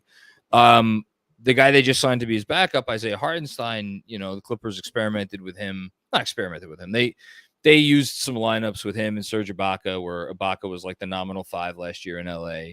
And I mean, look, Hartenstein's a 5-2, so I don't know really what the Knicks would be doing getting Vooch. Again, does not strike me as a Thibodeau type of player. Maybe there's a 3-team deal, 4-team deal somewhere involved. I just don't get the sense that Vooch's trade value is very high right now.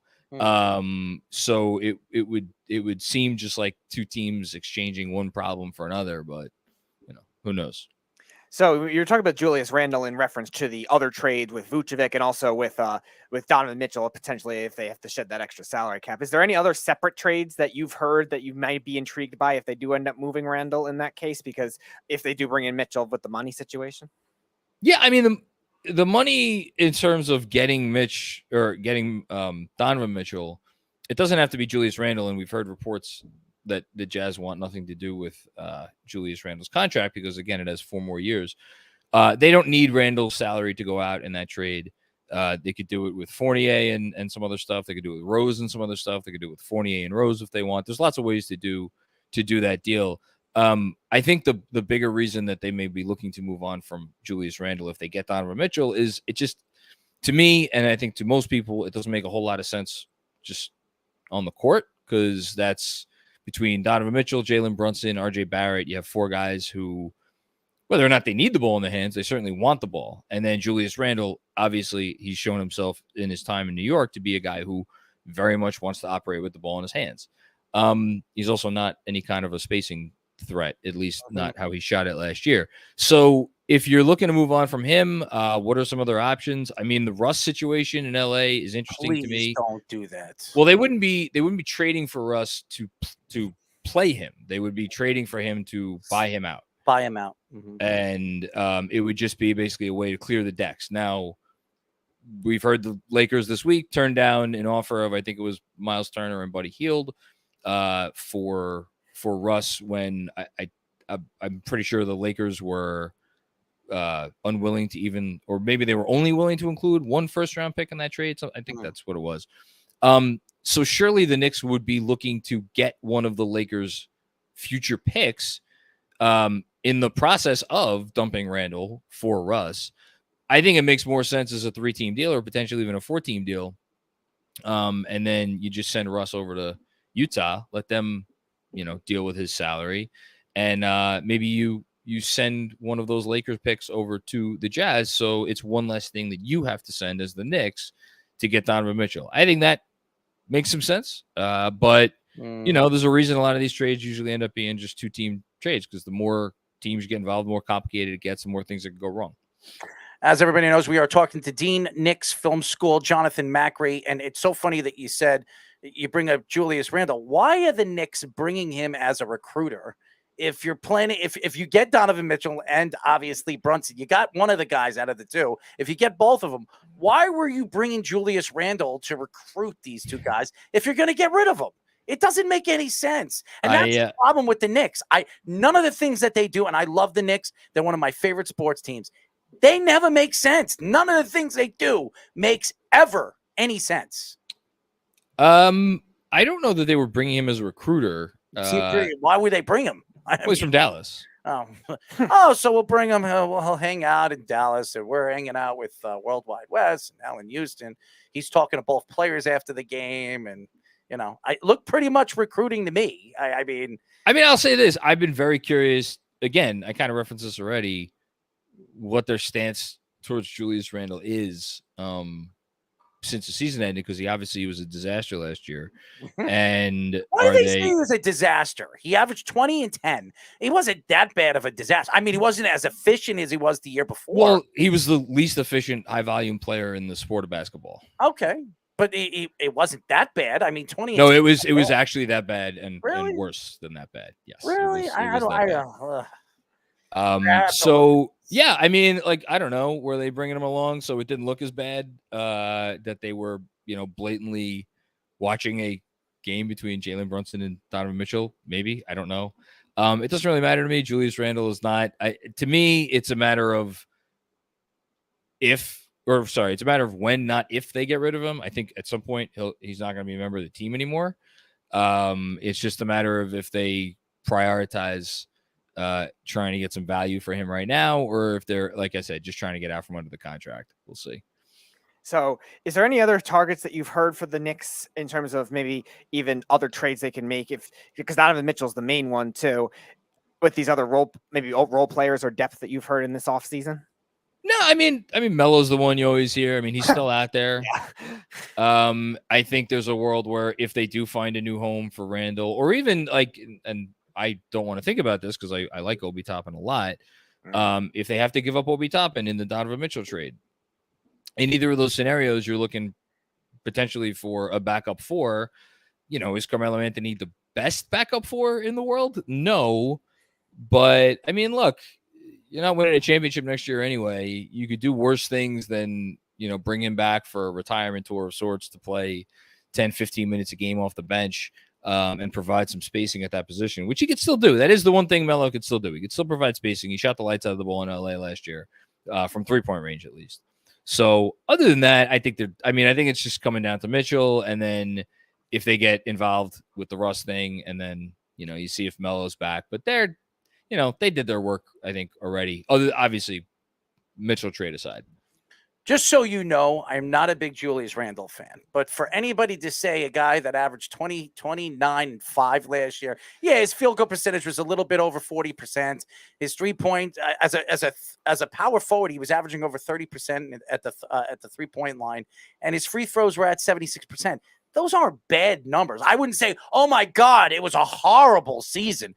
I mean, he had an efficient season. I mean, where I would rank him in the power forwards last year, probably 15, 16 from the year before, where he was in a top 10 and some aspects of his game, and he was a comeback player of the year. But to say that Julius Randle wasn't efficient last year and he was horrible, I hate when Knick fans, and I'm not saying you, but Knick fans telling me Julius Randle's he's horrible, he's terrible. We need to get the hell away from him. I mean, there are there are players who are not talented enough to Right. compete Yeah. at the NBA level. Mm-hmm. That's not Julius Randle, which I think is what made his season so frustrating, Right. because when it was clear that the efficiency wasn't there in a lot of those games, Yes. instead of turning around and, putting forth maybe a little bit of extra effort on defense, or, not dribbling into a double or a triple team, and like all the maddening little habits that Julius displayed in his first year here that had people wanting him, on the first train out of town 2 years ago.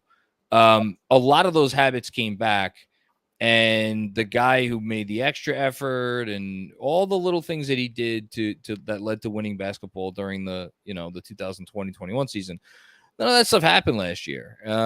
So I don't want to say, I mean, he's talented. He's incredibly talented, which is why some team is probably going to look at him. I know you believe that, but I'm looking at his numbers. Besides his points, 24 to 21 last year. I mean, points. I know it means nothing, but even it means something. But like Russell Westbrook averaged 20 points last year, and I think you could argue that Russell Westbrook percentage the year before that he was a comeback player of the year was a 0.456. That last year was 411. It's not that much worse than he was the year before, where he was comeback player and an all-star. It wasn't. His 3-point percentage going down from 41% to 31%. Yeah, was a game changer in terms of his efficiency. Yes, it did. He forced a lot of 3-point shots. But I mean, the dirty little secret is that even in his comeback player of the year, not comeback player of the year, his most improved player, which I think it's the comeback player of the year. They change these names. They just there's a new award every day. It's just I'm so tired of these awards. Just give them one award. Stop with the most comeback. I mean, razzle dazzle. Give me a damn friggin' award and be done with it. But go ahead. I'm sorry. It's okay. Yeah, the year he won the aforementioned award, he wasn't really terribly efficient in that season either, at least not compared to most of the guys that were on the All-NBA team with him.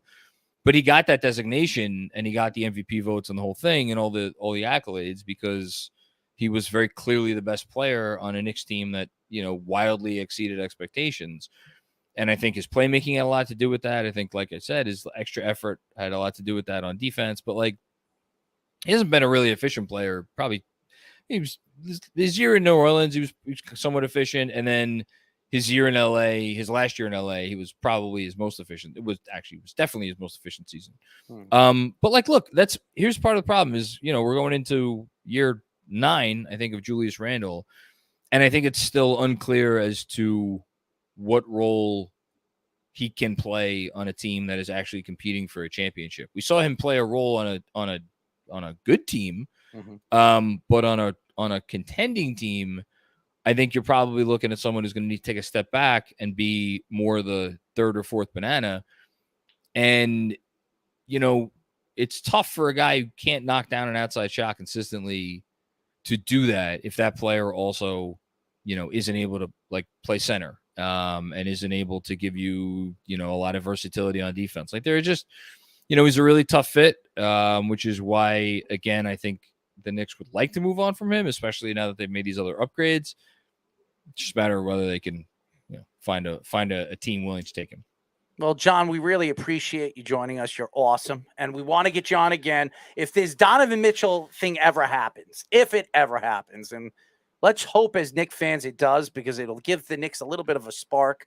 I mean, Jalen Brunson's not enough for me to say, oh, my God, the Knicks had a great offseason. You add somebody like Donovan Mitchell, it gives them something to brag, and they have bragging rights, because then they got the 2 guys that they were looking to sign in or go after in the offseason. So hopefully that happens. We'll get you on. We really appreciate it. Tell the fans how they can find you on social media. Yeah, you could just find me on Twitter. It's at JC Macri NBA, and then under the umbrella of Knicks Film School Podcast, Knicks Film School YouTube channel. By the way, it's a great newsletter. Show. It's a great show, by the way. Great thanks. Thing that you're doing. I'm a Knicks fan, so since the last time you've been on my show, I've definitely checked out some of the stuff that you've been posting and everything like that, and your Knicks. So anybody that's a Knicks fan out there and wants to check out anything that Mr. Jonathan Macri does, go check him out on Twitter. He's fantastic. Well, that is much appreciated. I appreciate you guys having me on. Hopefully they get Donovan Mitchell and we have something else to look forward to here in New York. Hopefully. About time. They deserve it. Instead of pulling my hair out of my head. I mean, why do you think I wear a hat half the time? Because I'm pulling my hair out of my head. But you're really wearing that hat of all hats. How do you like it, by the way? I kind of like it, you know? It's a nice hat. Thank you. Jonathan Macri, Dean of Knicks Film School, fantastic guy. He really is. Knows his stuff. And I like going back and forth. Julius Randle, I'm not the biggest Julius Randle fan, but I don't think he's as bad as everybody makes him out to be. I really don't. It's horrible how he gets treated here in New York. After, a year before that, they were screaming MVP. Oh, yeah. Now they want to kill him. One extreme to the other. Yep, that's New York fans in a nutshell. Poor guy. When we come back, we have another good, spectacular, great guest coming on, and we haven't spoken to him in a very long time. We'll be talking to ex-Bronco, Raven, and Jets defensive lineman, Trevor Price, here on the Sports Loungehouse. It's the Worldwide Sports Radio Network.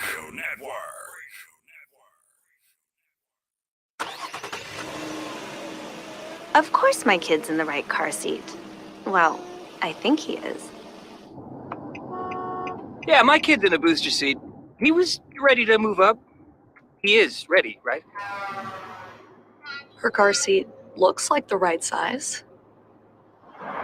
There are probably rules on when to move up to a booster seat, aren't there? Rear facing, forward facing. I think I have it right. Car crashes are a leading killer of children 1 to 13. Are your children in the right car seat for their age and size? Don't think you know you know. Go to safercar.gov/the right seat. I know my child's in the right car seat, or else I wouldn't get in the driver's seat. Brought to you by the National Highway Traffic Safety Administration and the Ad Council. You're listening to the Worldwide Sports Radio Network. This is the Sports Loudmouths.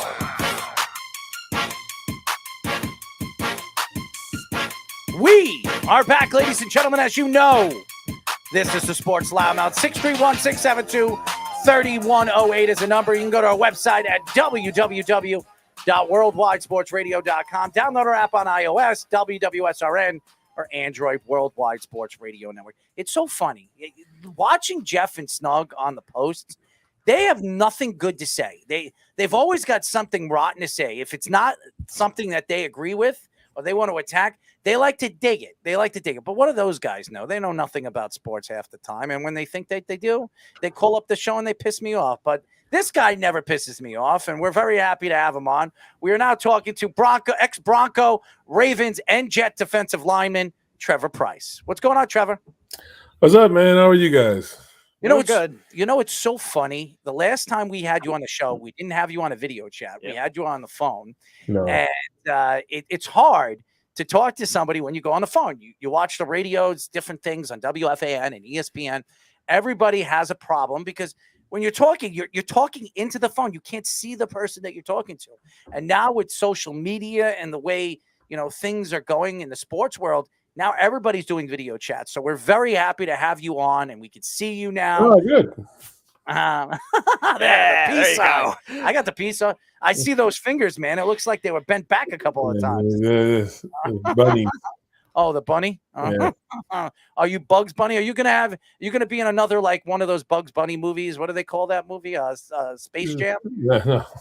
We'll Absolutely. The movie was terrible. It was horrible. Horrible. Don't tell LeBron that. He made a couple million. Yeah, he made a bunch of money. Warner Brothers did not, though. I'll tell you that. We're gonna call it Price Jam. I know that as a fact. Could we call it Price Jam? That would be good. Let's not do that. Let's not do that either. You're gonna remake it into the better version. We'll make it a football version. Bugs Bunny rides a bank in my version. So, as everybody knows, we're talking to former Broncos, Ravens, and Jet defensive lineman Trevor Price. Trevor, obviously over the years, you've seen a lot of different defensive linemen come out of the draft, and some of them really stood out. And there are a couple of them that really stick out right now in the NFL. One of them is a guy that won the Super Bowl last year, Aaron Donald, who seems to be more and more of that prototypical defensive lineman you're looking to try to draft. They don't exist. One out of every generation are drafted at that magnitude. What do you say when you watch a player of this magnitude?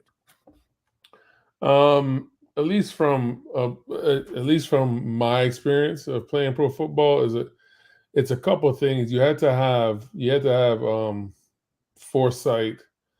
It said we're going to draft a defensive tackle who's 6'2" tall, 6'1" tall. He's a big, strong person, but he's not a big person, right? He's the size of a fullback.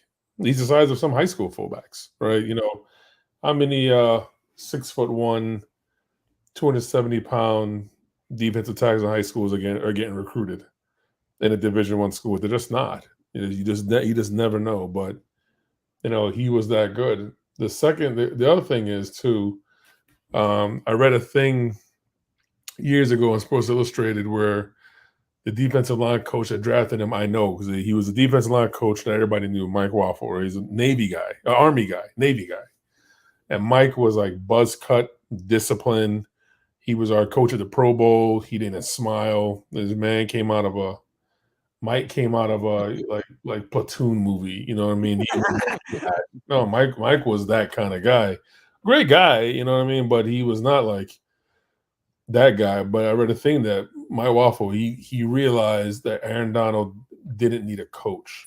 And not because he wasn't good, or he was too good to have a coach. It was that he does stuff naturally. You can't coach it. Let's let him do it.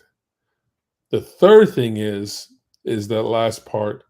They let him do what he wants. He plays. He played from what I think. Anytime you see the Rams give up a big run, you run at Aaron Donald. You don't run away from him. You run away from him. He's in the backfield so fast. But to get in the backfield, you have to open up a gap to go around a lineman. So if he goes around an offensive lineman instead of going through him, and he doesn't make the tackle, the running back hits his head in the goalpost. And they just let him do it because you know what's going to happen?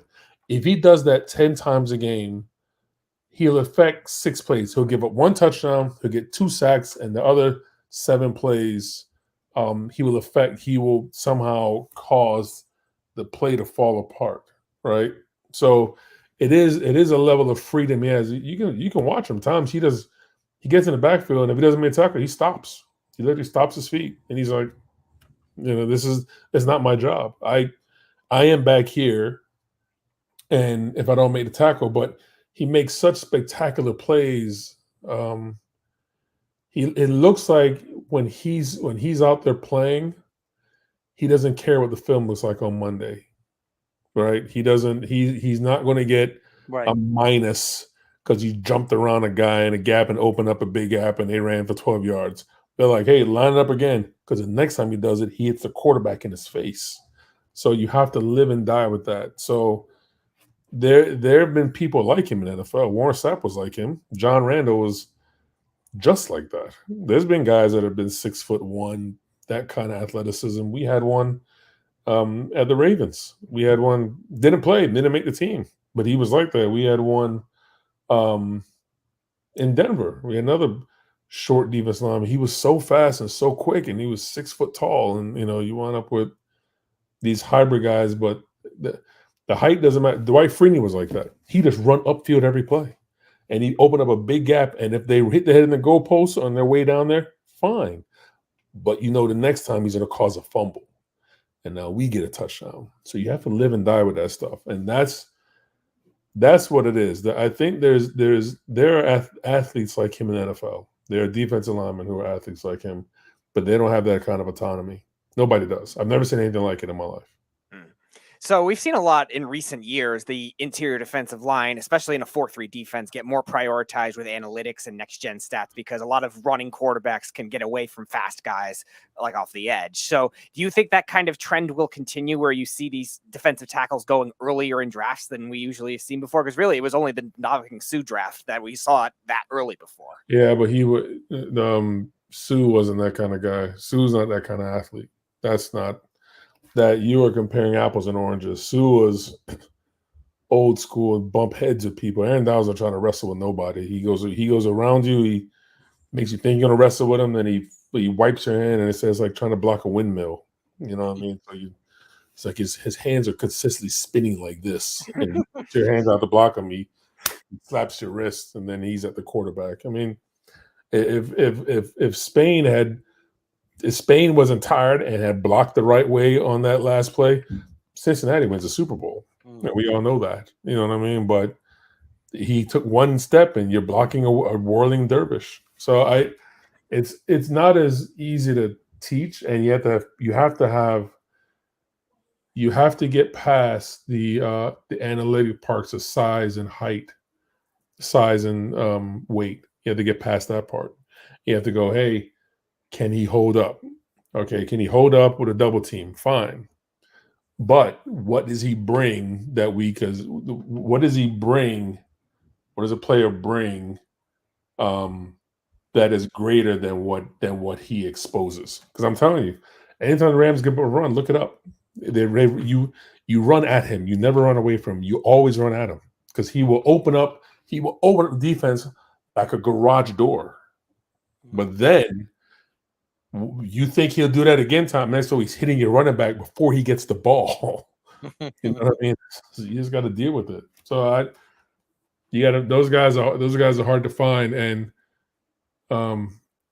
let me change it. They're not hard to find. The defensive coordinators are hard to find. Remember, he had Wade Phillips. Right. Yeah. And Wade was like, look, put your hand in the dirt and just go. And that's very difficult to do in a professional defense because the defense has to work. This guy's do something for this guy's doing for this guy, and it's a chain link fence. And if one of those links is broken or one of those links goes forward and we're all going backwards or vice versa, the chain breaks and they let him break the chain. And Wade Phillips was like, look, go whichever way you want to go. They tell him where to line up. The rest of it's on him. And it's excellent. I wish I had gone through that.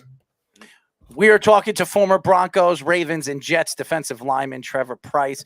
Trevor, you watch the quarterbacks in this day game, and obviously the Russell Wilsons, the Aaron Rodgers, the Patrick Mahomes, the Deshaun Watsons.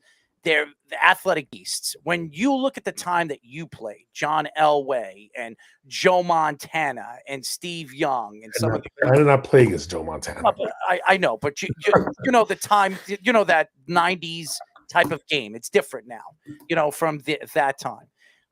John Elway and all the other different quarterbacks that you played against. Do you think that those type of quarterbacks can play in this time of football? Well, I mean, why not? Quarterback's a quarterback, right? Yeah. I will tell you this, there's no such thing as a bad NFL quarterback. Mm-hmm. There's bad protection, right? So if you watch these 7-on-7, I've never been in NFL practice and seen an NFL quarterback back up practice squad guy not eat up a defense in 7-on-7. I've never seen it. They eat them up. And that's why you watch these kids post these videos and they look great slinging the ball sideways, and that's not football, right? Mm-hmm. So to think they couldn't do what these guys do, they wouldn't be asked to do that. Like Baker Mayfield and Sam Darnold are not going to be asked to do what Josh, the big kid from Buffalo, does. Like Josh Allen. We're not like make me another one of those. Of course, we'd all like to look like that and run like that, but that's not happening, right? Mm-hmm. Or Lamar Jackson. Those two are the two that I would. Josh Allen more so because he's 260 pounds or whatever, however big he is. So you won't see that. And plus, now the quarterbacks are protected, so you can run. So back in 2006, they weren't protected like that, I remember when Kiko Alonso almost killed Joe Flacco. Yeah, I remember Almost that, killed by him. the way. Yeah, almost killed him. So it's a different game now. You can't do what you used to do. So now the quarterback's protected. That's where the money is, and that's why we all get rich because of the quarterbacks. So you have to give them the leeway. You know what I mean? And you call it a day. And yeah, of course they could. Of course they could. I mean, John O. I've seen John Elway threw balls at practice, man. He just like, this don't look real. So it's how it happens. Yeah, so you got to play with John Elway for the first 5 years of your career. So Two. 2 years of your career. Sorry about that. So what was he like both on and off the field as a player? And is there any good stories you have of John? If John didn't want to practice, we didn't practice. Okay. That was a fact. If he had tied one on the night before, or if he came in and he was up night other and he was like, yo, we ain't practicing today, we didn't practice. So that I can tell you, that's a fact. Other than that, he was older than everybody else, so he was kind of like, it was wild watching him because he was knock-kneed pretty bad, man. It was like, yo, how's this man still doing this? And his elbow looked weird. It's like he was put together like a lab, like they stuck him back together with parts. And then he go to throwing the football. And you're like, well, that works. You know what I mean? So he was great. He was 38 when I got there, 37 when I got there, which nowadays is like, yeah, so what? Right? But back then they weren't, nobody was, avocado ice cream. Nobody was doing that. Well, I want to ask you this question. You watched the game and you watched the draft this year, and there was a lot of questions with this year's draft. They're saying that this draft was weak and maybe because of the quarterbacks, and there wasn't a lot of good quarterbacks in the first round. So they call these drafts weak. But you see all the defensive players that were drafted in the first round this year, and obviously Sauce Gardner and all the different pass rushers that were drafted. When you look at this year's draft from last year's draft, do you think that this draft was weaker than it was last year because there wasn't a great top end quarterback in this year's draft class? How would anybody know that? They have not put on pads yet. They have not put on pads. They have not played a game. Yeah, but projections are whatever you want them to be. But no, I mean, I think if you ask any scout or GM or even players, I remember what any NFL player who's been around a long time will tell you this: the first day the rookies show up, it takes 5 minutes to know which one of them are going to be on this team or not. It takes 5 minutes. You could tell during warm-ups the way they walk or the way they go over bags. You're like, oh, this kid can't play dead, and it takes 2 seconds. It just does. So we can project, and that's fun and all. But like Bill Belichick says, that's not football. That's football-like. Or I'm sorry, Mike Tomlin. This is not football. This is football-like, right? So you don't know what these kids are going to be until they put on pads and until they turn on the lights. When they turn on the lights, things change. So, I mean, who was the kid that got drafted first? The defensive end that came out of Walker. Yeah. The kid he's a great college football player, so it should translate. It should. It's never 100%, right? But enough analytics and enough film watching, and he looks the part, he talks the part, he sees the part, but he was not supposed to be the first pick. You know what I mean? Like he came out of nowhere, and Jacksonville was like, "Yeah, that guy." Right? So that is projections. And ask me this question next year. Okay. Came out of nowhere. That's a good assessment of the Jaguars draft room the last couple of years. So one of our fans has a question. Who was the lineman that you played against where you knew that you were going to be into a long day for when you knew that was the matchup? Jesus Christ. There was a lot of them. Let me see. The Will Shields, the Kansas City line was really good for a while. Then they got bad. Then all of a sudden they were just bad at it, right? And then it was always somebody who wasn't like we had a kid on the practice squad that I thought was the best. I've seen 2 practice squad guys that I was like, you are going to the Hall of Fame, and he didn't play a game. Like it's some people's bodies just react to other people's bodies differently, right? And I'm like, I can't get around this guy. I can't move him. He is bigger and stronger than I am. I don't know what's going on. Then he get in the game and people would body slam him. And I'm just like, this doesn't make any sense. I am all pro. You know what I mean? And the kid was shipped out. There was nobody really that I was like, okay, this is gonna be tough. The ones I see now would have been tougher. The kid from the Ravens who got there, right? The Kaleche, he'd have gave me problems because he's so tall, right? You'd be so I don't. Nobody really. All tackles. I don't like left tackles. I don't have a pass rush move when I'm playing right defensive end, so I'm kind of stuck out there, just kind of wailing like a fish on a hook. You know what I mean? But inside guys, inside guards and centers, I just run around. I go past them really fast. You can ask them all. As everybody knows, we are talking to former Broncos, Ravens, and Jets defensive lineman Trevor Price. Trevor, I'm looking at your numbers right now, and when you talk about Hall of Famers, and it's true, you even Warren Sapp. You mentioned Warren Sapp. Warren Sapp, he retired with 96 sacks. He's in the Hall of Fame. There are quite a few great pass rushers that made it into the Hall of Fame in the 90s. Why hasn't your name being brought up? I mean, I'm looking at your numbers right now, I'm looking at it right now. You can compare your numbers to some of the great pass rushers in NFL history. Why haven't they talked about you going into the Hall of Fame? I don't know. And you know, and I don't kind of expect them to. For some reason, I just don't. You know, I think some of that stuff you had to have been good with media. You have to have been good with kind of the business of football, and I wasn't very good at that. I just wasn't. Because I wanted to be good at my job, and I was like, "There's nowhere in my contract that says I'd be good at anything else. I want to go home." You know what I mean? So I don't begrudge anybody over it at all.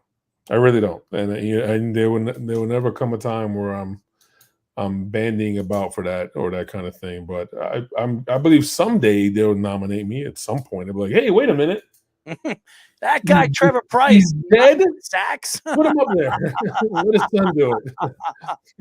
I mean, it's pretty amazing, Trevor. I'm looking at your numbers right now, and I have 6 guys, six of the great pass rushers of the last 25 years, and your numbers are very similar from all of them. So I missed 2 seasons. Yep. Yeah. He still had a long career. I mean, anything over 12 years, 13 years is NFL. You know, to me, it's Hall of Fame like. I could have kept playing too. Yeah, I could have played for the Patriots my last year. I said no. Bill flew me in. I said no to the Raiders and I said no to the Patriots. I was retired, and they were like, "Please." I was like, "Man, I'm walking my dog. No, I can't do it." I could have gone back. I was in shape too. I kind of stayed in shape thinking I might go back, and then the reality hits you like, yeah. Wait, we're playing Sunday? Oh no, I'm not ready for that. Leave it to the Patriots to do that. Of course. Yeah, but that was a real thing. They were like, "Yeah, you." I was like, "No, I'm sorry, man." I was like, the smell of this grass is giving me PTSD. I can't do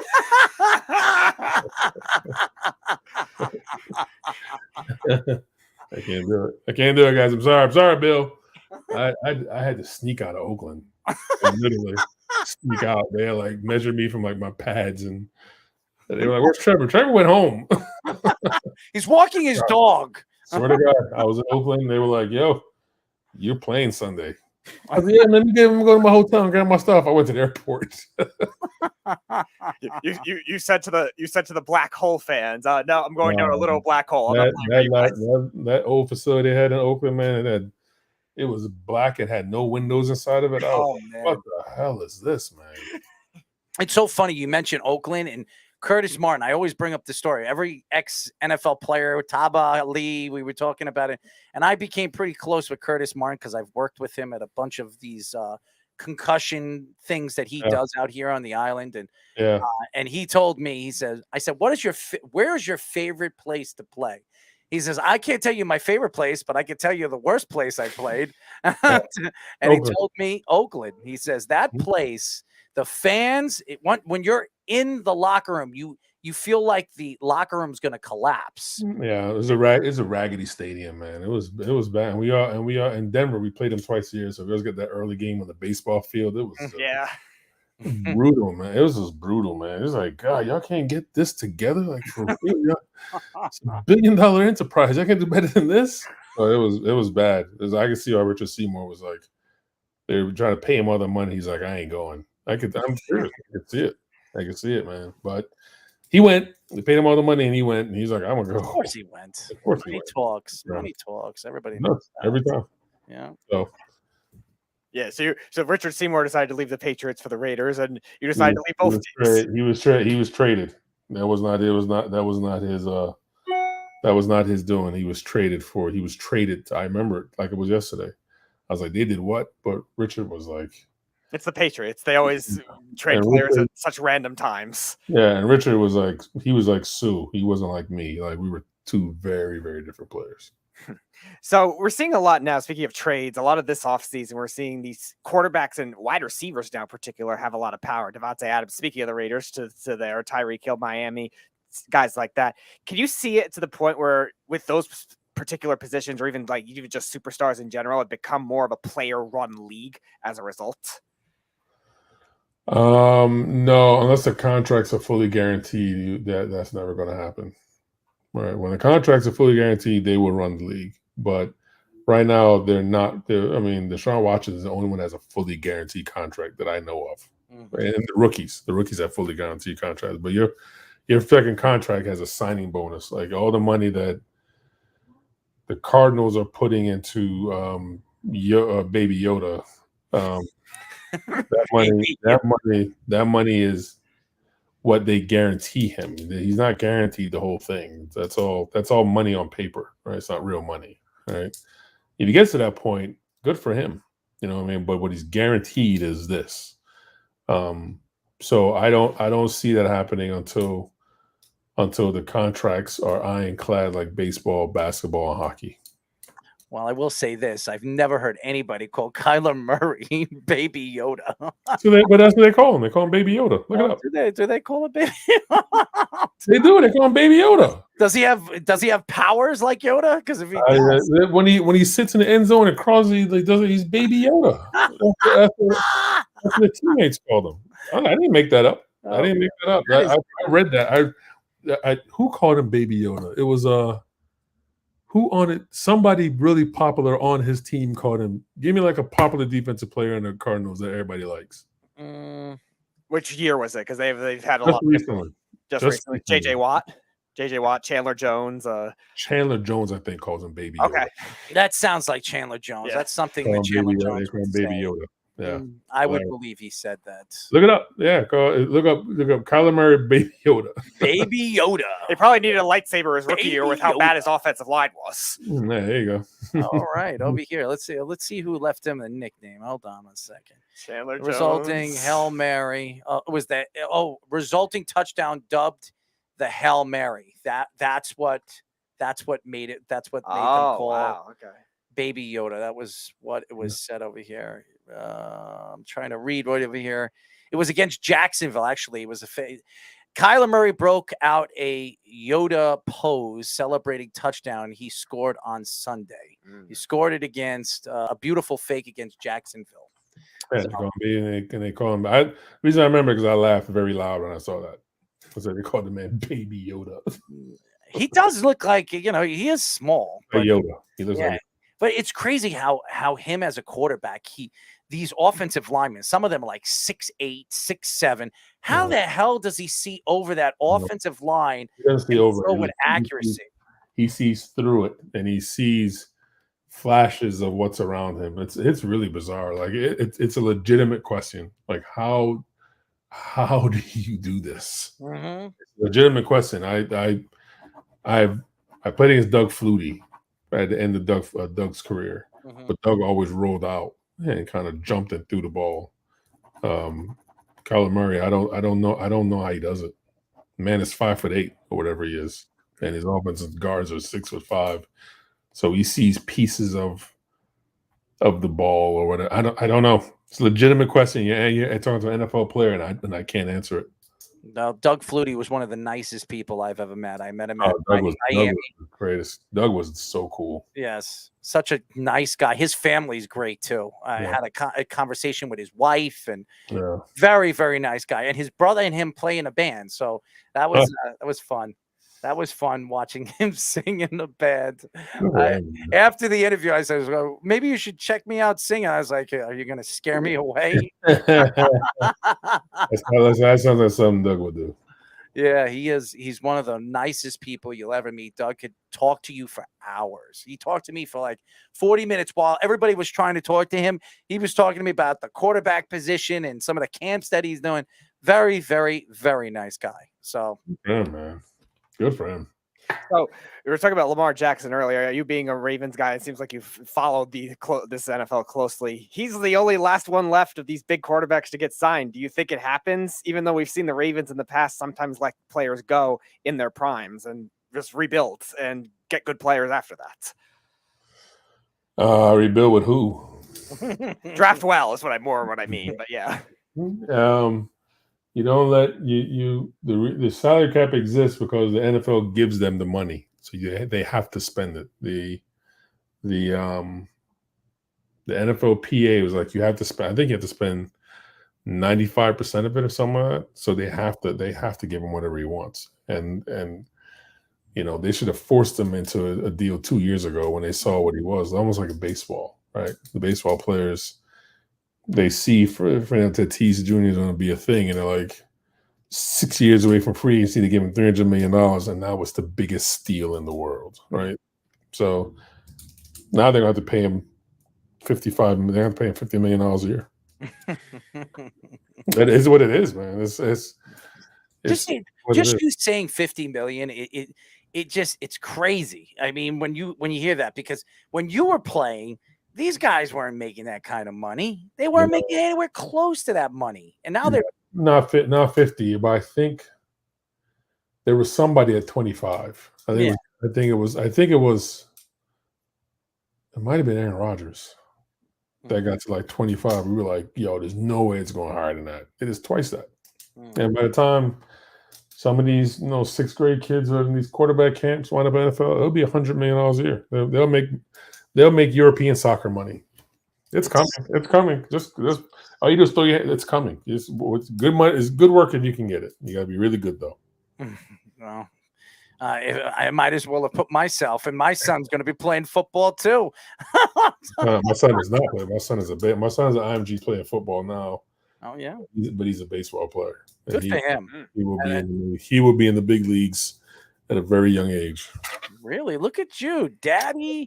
Has another son. Well, he has a son now in professional sports. He was in professional sports. Good for him. And what's your son's name? Trevor Price.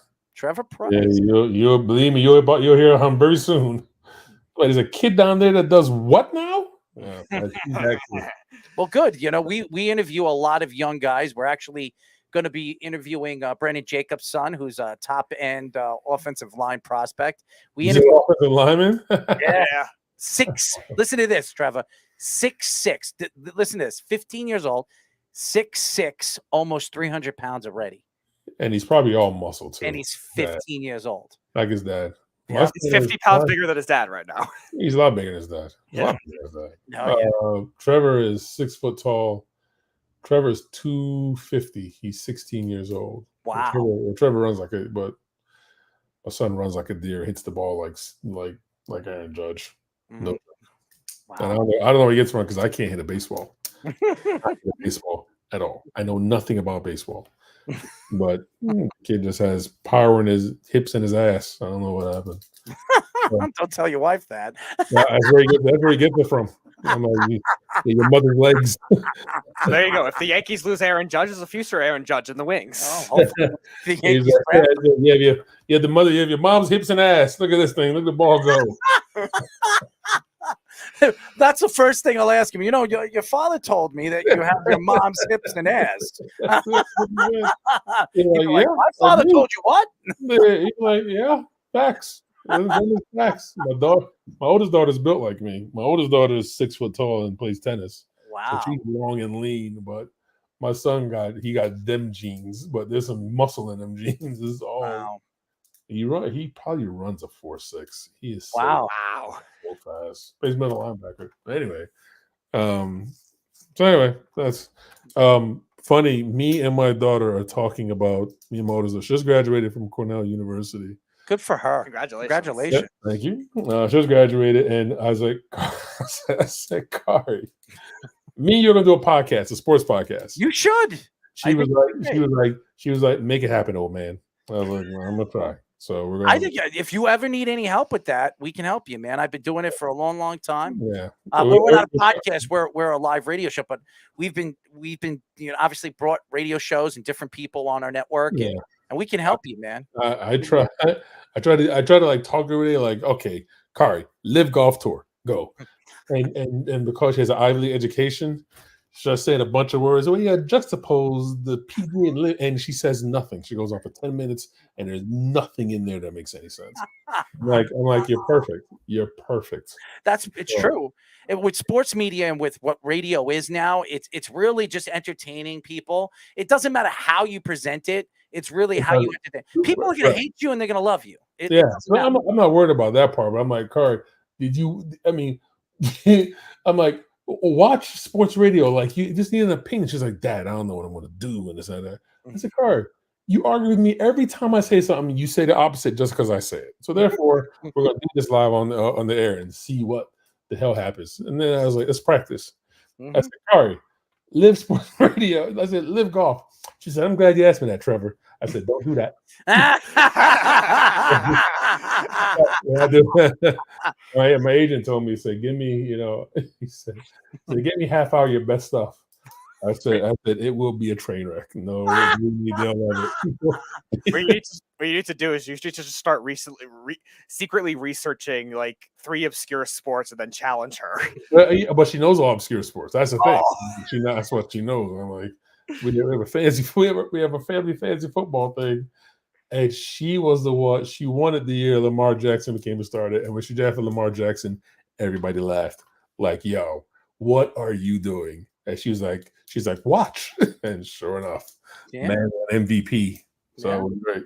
I'm sure she was jumping for joy. I bet you she texted out to everybody after he won the MVP. Oh God, I told you so. It was a absolute.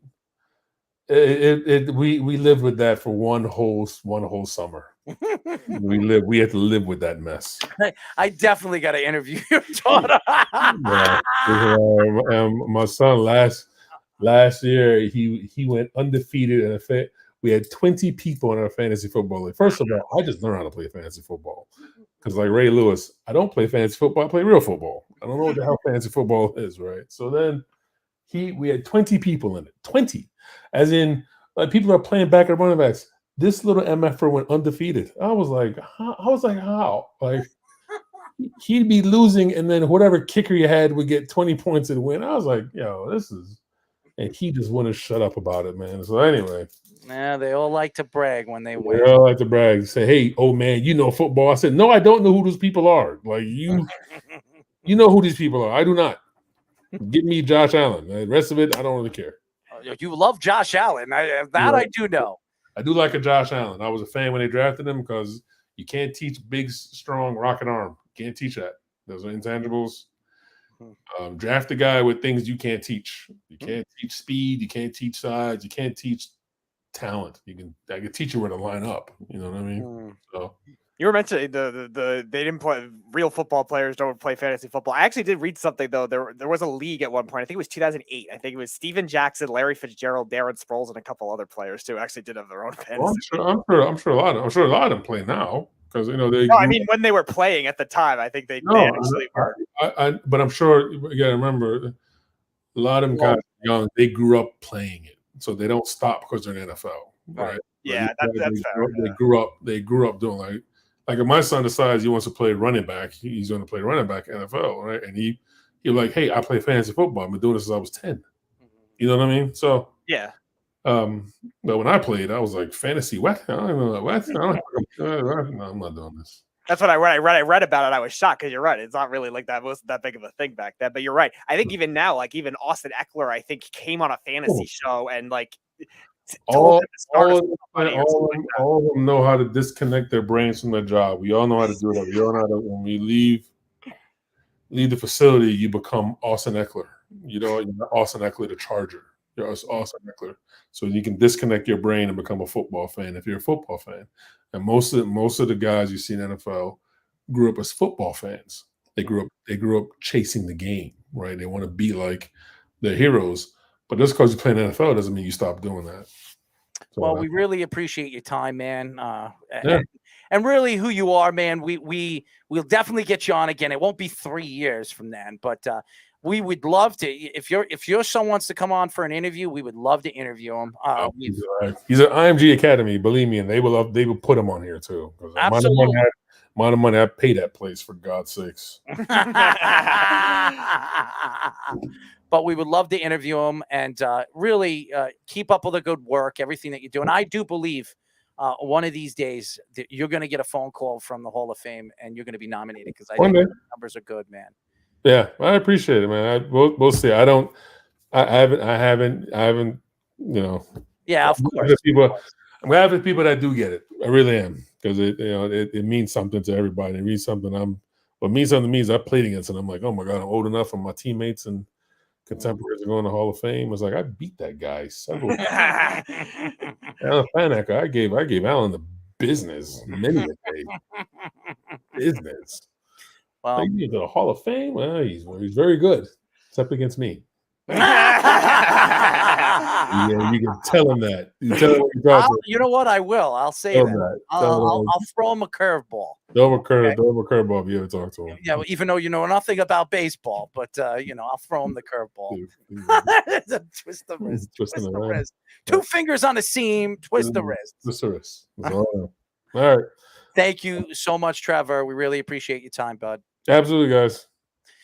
As everybody knows, we were talking to ex-Bronco, Ravens, and Jets defensive lineman Trevor Price. Fantastic guy. Oh, yeah. Funny guy. It started slow, and then it really got interesting as the interview kept on going. And he has a great personality, as you saw. And, nevertheless, what he has done, in the league, I don't care what Jeff says or anybody says on the feed right over here. You look at his numbers, and numbers don't lie. He is a Hall of Famer. You compare it to Warren Sapp, his numbers are just as good as Warren Sapp. If you're only 5 sacks behind Warren Sapp, that's Hall of Fame worthy. You're talking about interior defensive linemen do not get the same level of sacks overall. Maybe they do now with the rules changes. Maybe some of them got it back, but like overall, they're not always going to be, except for John Randall at the top of the sack list. That's like top 5 all time type thing. But having 91 sacks and 100 sacks over that for an interior defensive lineman is insane. 440 tackles. Yeah, it's absolutely Hall of Fame worthy. He had 3 seasons of double-digit sacks, including the 2006 season, which, if you remember the last time we had him on the show, he said was his best season. And he's right when you judge this. For a 3-4 defensive end, that is unheard of to do. I think Aaron Donald, is the only one that did it in I think his second year in Wade Phillips' system. And you heard him. He could have played more. Yeah. He could have played more years and probably would have broke 100. I mean, John Abraham, I have no idea how he's not nominated into the Hall of Famer as a Hall of Famer. Yeah. And we've been trying to get John on the show. I think John's I don't know if he wants to get into a conversation about the Hall of Fame, but he's as good or better than half these guys that have made it into the Hall of Fame. And he hasn't even gotten a call to be nominated for the Hall of Fame, which is crazy. There are so many, and I'm not just bringing up the Jets. How many Patriots? And I don't know why I'm even giving Snug and Jeff the opportunity to raise their head up because they're Patriot fans. But how many Patriots from all those great Patriot teams got into the Hall of Fame? How many of them? Yeah, it's a slower pace than I would have thought. Yeah, absolutely. I mean, it's ridiculous. There are tons of good defensive players that came from the Patriots. A bunch of good offensive players that have come from the Patriots. Offensive linemen, defensive linemen, and really, how many of them been into the Hall of Fame? How many are going to the Hall of Fame? Yeah, we discussed this like 6 months ago too, and even Jeff was saying it too. Like, why? Who cares what Jeff says? No, but we were all agreeing. Like, guy's an idiot. How long? Why is it taking that long? Just because the team unit was good, just because you play with talent around you, shouldn't discredit a Hall of Fame status. And a lot of those Patriots players, we were saying in that same boat. Why are they not in the Hall of Fame?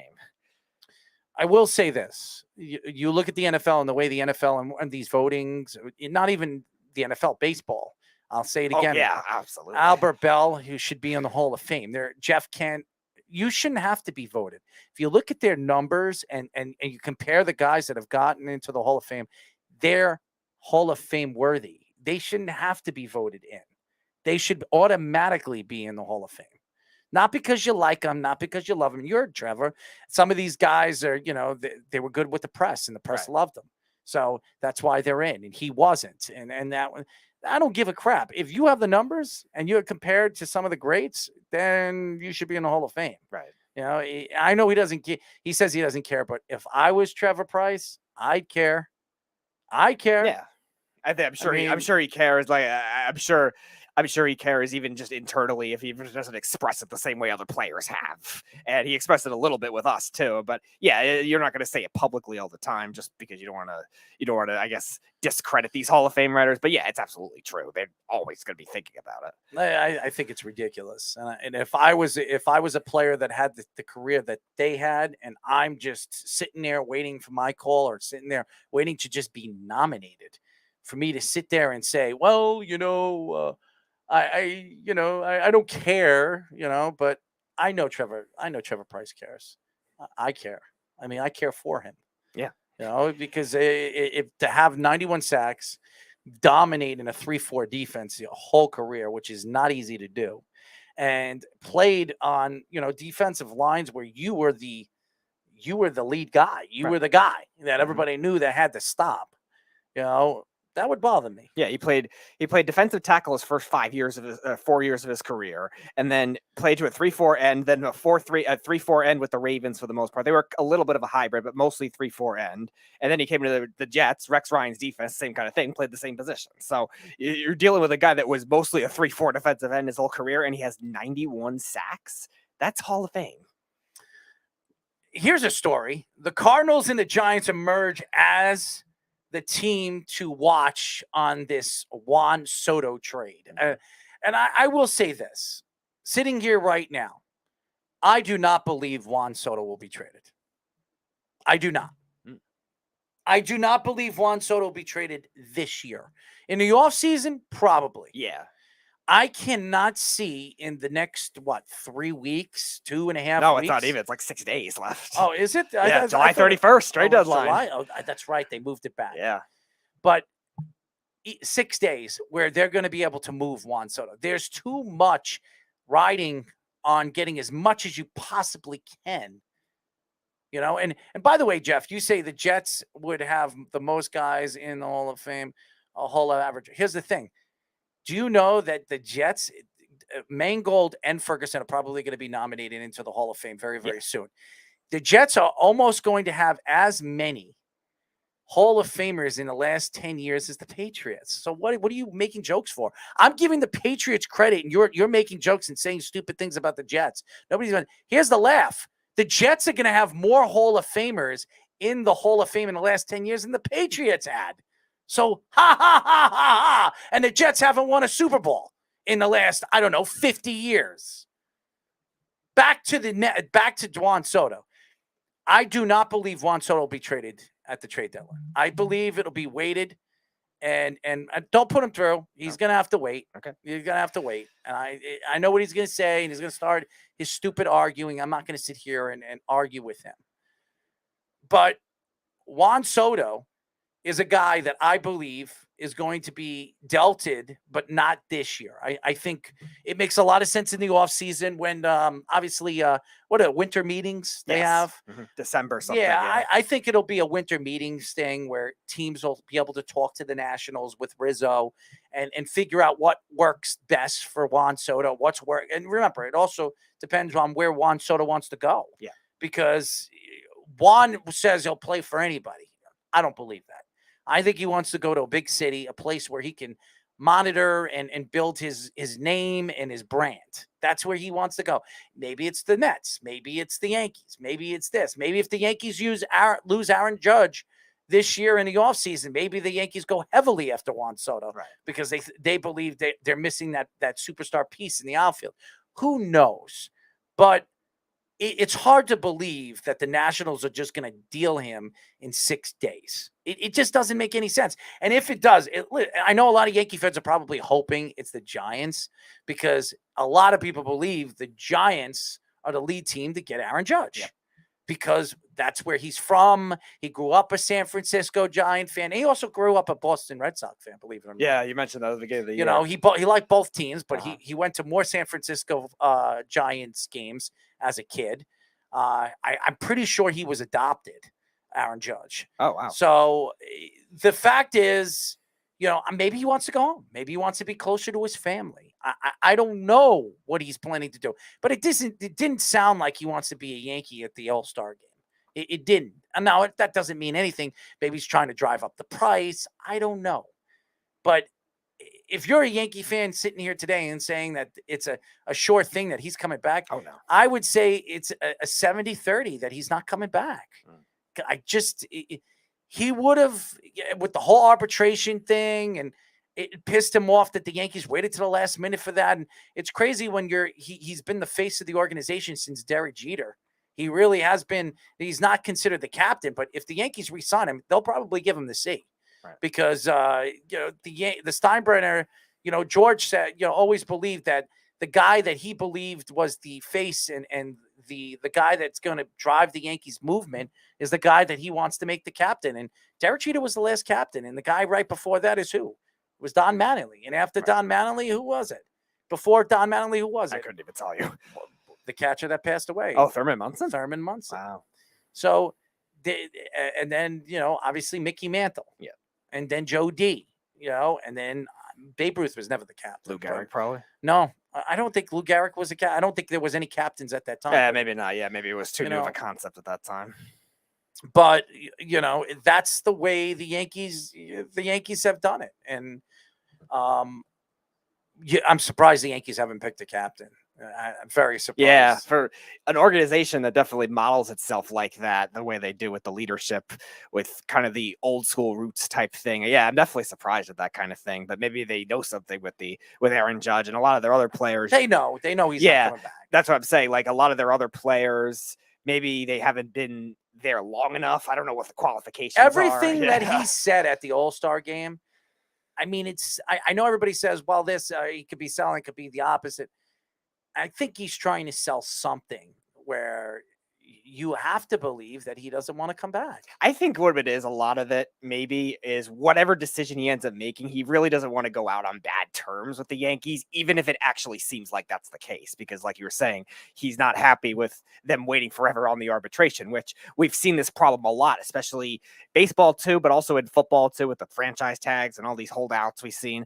Yeah, players get frustrated on that kind of thing. So maybe that's a way to aid it if it actually feels to make the Yankees not look as bad, even if it actually is. All right, put him through. All right, Jeff, you are on. You know, I just wanted to thank Speedy for giving credit where credit is due and acknowledging my argument that there should be far more Patriots in the Hall of Fame, that they don't get the credit that they deserve. First of all, wasn't Speedy. It was me, you idiot. You're obviously not listening, but that's okay. You like to throw curveballs at it, but that's great. Great. No. Great that you. No, it wasn't. Speedy, wasn't you? Was it you? It was me. It was me, smart ass. You don't listen to nothing. You don't listen to nothing. That just shows you how much stupid you are. No, I heard you say it, but Speedy was the one who was like, yeah, this is I referenced specifically the 6 months ago debate. Yeah. Or right, debate right, discussion. exactly. There's a tons of Patriots that were really, really great players that don't get any credit. Logan Mankins. Yes. Was he a great player? Terrific player, but doesn't get any credit. No one talks about all the unheralded guys, the Teddy Johnsons, the Brewskis, right? Like there's tons of guys. I believe the playoffs should count for something, and they don't take those numbers into account. I believe Julian Edelman should be a Hall of Famer because he was big when it mattered the most. Shouldn't that count for something? I've stuck up for Julian Edelman ever since he retired. I've always said that he's a Hall of Famer. But there's a ton of guys that don't get credit, and I think that's because one, there's a ton of people that just hate on the Patriots just for hating the Patriots because they were. Listen, when you're the most successful team, it's like the Cowboys of the 90s. In the 90s, the Cowboys were hated just because they won. It was the same with the 49ers when they were winning. People were like, oh, I'm sick of this team. So people got tired of the Patriots and just loved hating them because they were always winning. But that much winning comes with great players. I also believe that the NFL and these voters, it's really it's not about the fans anymore. It's really about these writers. If they don't like you, or these, it's not even writers with the NFL. They have ex-NFL players running the circle and Hall of Famers, whatever they are. The Hall of Fame committee. The Hall of Fame committee. I can't sit here and tell you that when they're sitting there and voting and you're trying to compare, let's say, Trevor Price to some of these guys, and you're going to tell me that Trevor Price, how could you not nominate this guy? This guy did everything. He even won 2 Super Bowls. And he was a big part of those defenses when they won those Super Bowls. And how this guy isn't in the Hall of Fame and Warren Sapp is ridiculous. I'm sorry, I like Warren Sapp. He was a fantastic player, he really was. He won 1 Super Bowl. 1. This guy won 2 of them. And by the way, the year that they won the Super Bowl, the first Super Bowl, he had like 15 sacks. I mean, it was a big part of their Super Bowl run too. How is he not there? But you see, it's all about a love game. And the NFL and their committees are like, well, he wasn't a big name. The press didn't like him. I know I give Trevor Price a lot of credit on the way how he stayed composed and he doesn't, he didn't really sit there and say, I agree. He said, I agree. I think I should have been nominated already. And then maybe one day when I'm dead, they'll realize how good I was and they give me an opportunity to go and be inducted into the Hall of Fame and my kids will accept it. I can't sit here today and say that when I'm sitting there and I'm looking at these guys and comparing, I had 6 guys up, 6 of the greatest pass rushers of the last 20 years. And you're going to tell me that Trevor Price isn't anywhere close to them? It's wrong. It's wrong. And the NFL is wrong. No, he was a great player, but when you're talking about more Jets in than Patriots, I think that just has something to do with people just hating the Patriots because, well, listen, for me personally, and I know everyone just hates Tom Brady and like that kind of thing, but is there a really hateable Patriot?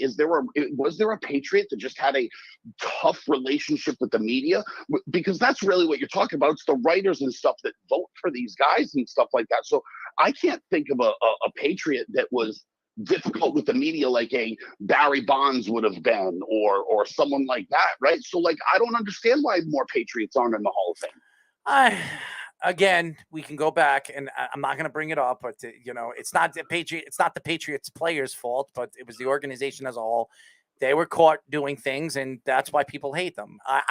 But a lot of it was made up. Yes, a lot of it was, but some of it wasn't. And that's why when you sit here today, and that's why the Ravens, and we all know about the John Harbaugh and his thoughts to, what the Patriots do. And they like to try to find a seam that is legal, but not legal in the NFL. And he says that Bill Belichick's always trying to find a way to kind of hide or try to figure out ways that he could cheat and stuff like that, which is not, which is not true. But if that's the case, right? If that's honestly the case, and I'm not saying it isn't, every other team in the league, literally every other team in the league, the Bills, the Jets, the Browns, everybody, they've all been caught taping other teams. Yes, right? I'm not even talking about that. I'm not even talking about that. No. But only the Patriots get mentioned. Yeah, right? And that's because they win. That's because they win. So when you're, I mean, literally everybody has done it. You could go to the website, yourteamcheats2.com, right? And they literally name all the violations from every team. So it's like, if you really look at like, what they're holding against the Patriots or things like that, it's things everyone else has done. So why are you holding against Patriot guys getting in the Hall of Fame when they were literally the most successful team for 20 years and they have what, one Hall of Famer? And listen, there'll be a few more because Brady's definitely getting in. I believe Gronk will definitely get in, for sure. Right? Yeah. But those are the only two that you look at and you go, no brainer, they're in, right? But there's a ton of other dudes that should get in, a ton. Yep, I agree. And that's why I sit here today. And my argument when I started, not Speedy, when I brought it up and I said, well, the NFL has always screwed around with this. And I brought up the Patriots. How many Patriot players from all those teams, all those Super Bowls, how is there only like 5 or 4 of them going into the Hall of Fame still? And that's it from all those teams and all those great dominant teams. That's all. Teddy Bruschi wasn't good. He wasn't good enough. Maybe he didn't have a long career, but when he was, I'll give you another guy that absolutely dominated the league, dominated his position, and nobody talks about him being one of the best ever at any period. But he was literally the best player on the Patriots for the entire time. Vince Wilfork. Yeah. Where's his love? Best nose tackle in football for a long time. If it weren't for Aaron Donald, wouldn't he have been the most dominant guy at that position? Yeah, and I think that's another thing. Great find, by the way, by Bill Belichick when he found him. I think it was in the 3rd round, right? Yeah, it was a first-round pick. He was drafted like 18th, but good call. Really? He was a first round? I didn't know he was a first-round pick. I didn't know that. Okay. That's one of the things too that I know Trevor was mentioning a little bit when we were talking about the Hall of Fame too, and I think a lot of these positions that aren't necessarily flashy yet disrespected in a sense too with that too. We were just talking about with the interior defensive lineman with Trevor when we had him on. Like Trevor is like I think 8th all time in sacks among interior defensive linemen, and he's not in the Hall of Fame. So I think some of those other things don't get mentioned just because they're that. And I'm not saying every trenches position is going to get like that, but like a lot of these other offensive linemen too that just got into should have been in a lot earlier too. Like it seems like they a lot of the times only reward the most dominant running backs or corners on defense or edge rushers too, not as much as those other non-flashy positions. And same kind of argument we had with the special teams too, like how these only dominant special teams guys haven't gotten in either except for a couple. I think the reason why a lot of Patriots get overlooked, and this would be my biggest reason for saying a lot of Patriots get overlooked, because Bill Belichick did trade away Ty Law and they didn't miss a beat. They did trade away Lawyer Malloy, didn't miss a beat. They did trade away Asante Samuel. They did trade away Richard Seymour. And really the team's production didn't go sideways because Belichick always found another guy to plug in. So I think I think his greatness in being able to take different guys out at different times and plug another guy in and have it work detracts from some of the other players' actual greatness. Yeah. Like Vince Wilfork was getting triple teamed every play and was still great. Right. You know what's so interesting? No love for Vince Wilfork? I'm looking at that 2004 class drafted with Vince Wilfork. Listen to this. Look how many Hall of Famers: Eli Manning, Larry Fitzgerald, Phillip Rivers, Sean Taylor, Roy Williams, D'Angelo Hall, Ben Roethlisberger, Jonathan Vilmer, Tommy Harris, Sean Anders, Will Smith, Vince Wilfork, Steven Jackson, Jason Babin. Chris Snee. There are a lot of great players. Yeah. Bob Sanders in this draft. This was our Darnell Dockett. Bomb squad. Yeah. This is a good draft. Not bad for the 3rd round, though. Such a smart ass, but two of the best safeties that we didn't get their full careers. He was drafted. Vince Wilfork. Drafted 21. Not for nothing. And I realized he stunk with the Giants towards the end of his career. But who was that stupid pig that played left tackle for the Giants? That played for the Jesus. Play for the Patriots. Why do I keep thinking it's Mike Vrabel? And I know he played defense, but no, who's the left tackle that just went to the Giants? Just went to the Giants? No, well, a couple years ago, he signed a huge contract from the Patriots. Oh, Marshall Newhouse. No. The other one. The other one. Left tackle. The other one. Nate Solder. Nate Solder. Nate Solder. Nate Solder was a great Patriot for 10 years. Yeah.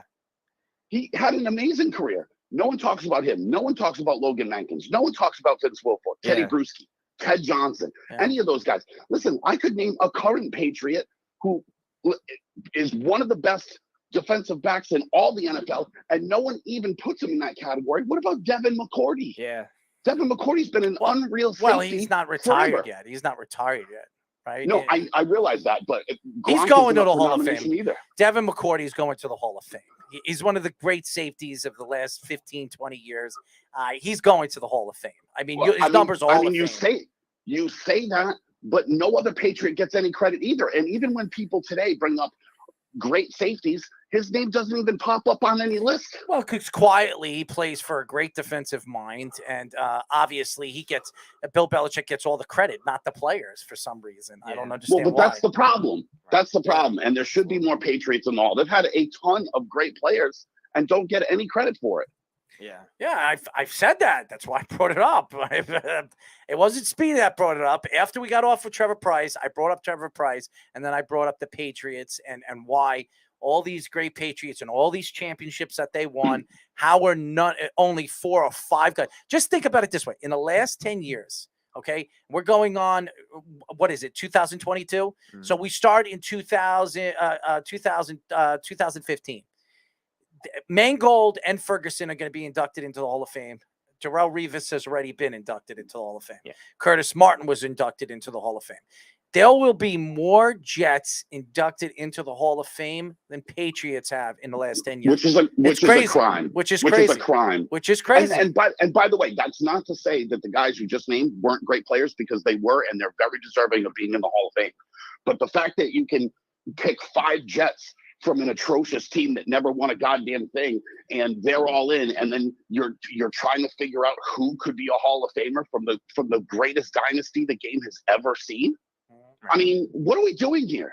Well, that's the NFL, man. I can't sit there and harp on something I have no control over. All I can say is I bring it up as a story, and maybe somebody else will bring it up in conversation so they can argue it, because it doesn't make sense. That's all I can say. Although there is an argument to be made that those Jets' accomplishments are considered to be even greater because the guys around them were such trash that to achieve the things that they achieved, you had to be really great. Yeah, Mangold was a great center, and Ferguson was a great tackle. He never missed. I think he missed one game in his 10 or 11 years, which is unheard of for a tackle. I mean, and then Darrelle Revis, I mean, probably second best corner to ever play the game. I mean, some people will argue he's the best. So, I mean, Tom Brady says he's the greatest D-back he's ever played against, and definitely the most competitive. So, well, he said he was the second greatest D-back that he ever played against. You could say he's the greatest corner, but he was really praising Ed Reed as like the greatest defensive back. Like he was like, we're playing the Ravens. I'm in for a tough time. Well, again, Ed Reed, I mean, if you get him put in the same discussion as Ed Reed, I mean, and I love Troy Polamalu. If you want to ask me who my favorite safety I ever watched, as good as Ed Reed was, I like to watch Troy because he always had that long hair. He always did the crazy things, trying to wait for the call at the line of scrimmage, trying to jump the line. Jump everybody, jump the line. I mean, the guy was fun to watch, and those are the guys you learn from. Yeah.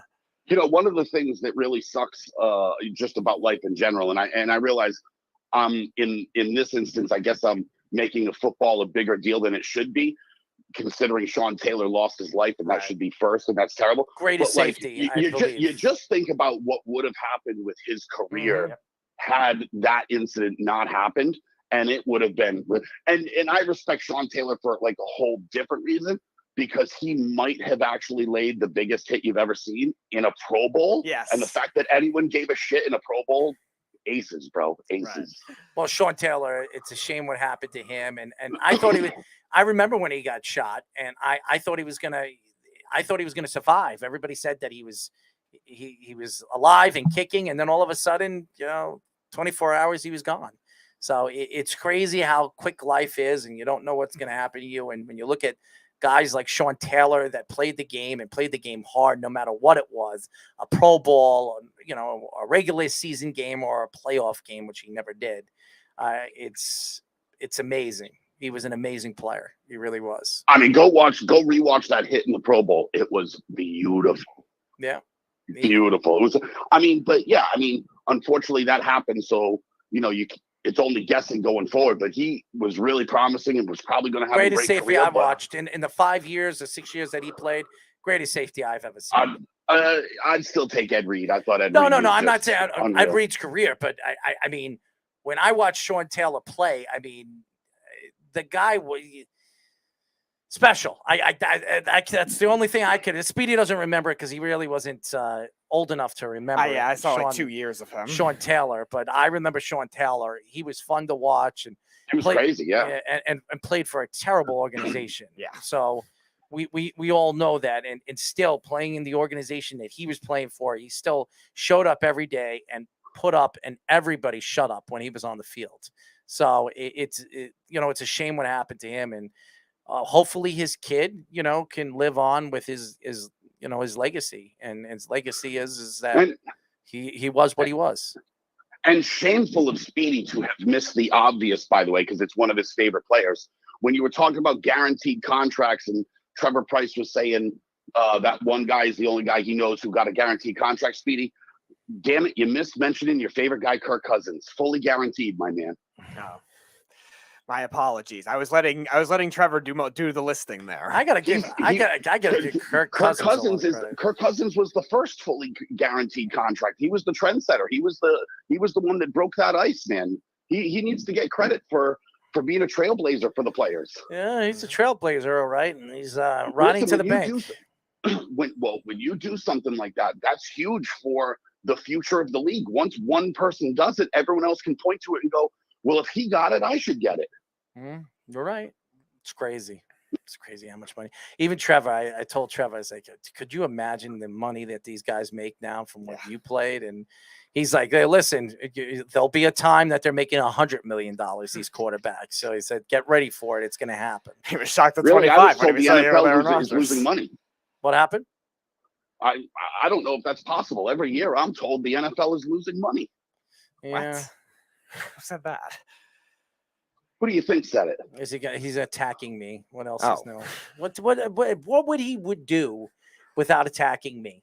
You know what I mean? Yeah, I should have noticed that. Yes. He literally said to me on the phone the other day, it was hilarious. He goes, now Amazon's going to be bidding for games. Yep. Well, the NFL's going to be losing money. Yeah. Why not? I mean, Amazon's taking away business from them. I'm not talking about. Hold on 1 second. When you get more bidders in a bidding war, does the price go up?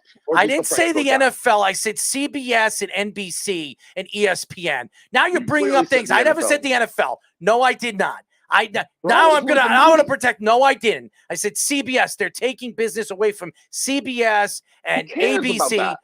What do you mean? Who cares about it? That's what I said. Now you're taking words out of my mouth like you always do, trying to throw me under the bus. That's why I sent you the picture of the NFL making $12 billion, which was up 6%, and laughed at you. Yeah, the NFL's losing money. Thank you, Jeff. Thank you for calling. Yeah, always a pleasure. Always a pleasure to prove you wrong. Yeah, good for you. Every time. Marcus Smart still stinks, though, right? Yeah. Not even the top 10 defender. Could you hang up the phone? Jesus Christ, Speedy. When I tell you I'm done, it's done. Why do you keep him on longer? Jeez. Maybe you should do the show with him and listen to his garbage half the time. I mean, you sit there and smile. You think it's funny. I think he's an idiot. He doesn't know what he's talking about. He takes words out of my mouth half the time, telling me that I said the NFL lost money. No, I did not say that. I said CBS, ABC, and ESPN are going to lose money because Amazon is taking business away from them. And that is true.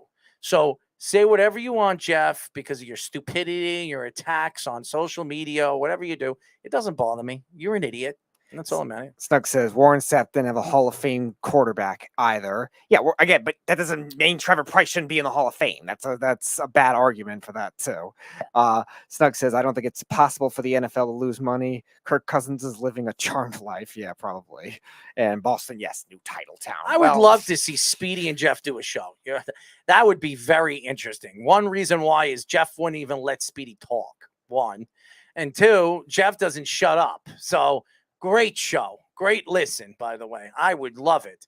The only thing I could say that Jeff sometimes has is good takes when it comes to funny and personality. That's it. Anything. And in college football, everything else that he says, he tries to take words out of my mouth and throw me under the bus and tell me I'm an idiot and that statistics mean nothing, which that's not true. No, that's far from true. So whatever, Jeff, say whatever you want. And I do not use stats for everything in my arguments. So it's wrong. And you're an idiot for thinking that. But again, I am dealing with an idiot from Florida or Tampa or where the hell he's from. Rhode Island or friggin' Massachusetts, okay? A Boston lover. You know what him and Snug should do? They should, obviously go out to dinner with their, Snug's cats and enjoy a nice little, little hairball or something. I don't know. Marcus Smart isn't even a top 10 defender. Why? Because I said that in the middle of the season because I felt that he wasn't. And because I was wrong, I'm always wrong. Jeff, there are things that you say every time that we've gone an argument that you are wrong. And I don't attack you the way you attack me. But you want to know something? I don't care. Anyways, there was a story coming out in the last 2 weeks that the Jets have reached out and are interested in Jessie Bates from the Bengals. Now, the Jets, I think, are 34 or 36 million under the cap right now. They could make a move for Jessie Bates. The question is Jessie Bates the finishing piece to help them get over the hump, to get them into the playoffs and be a contender? I don't know.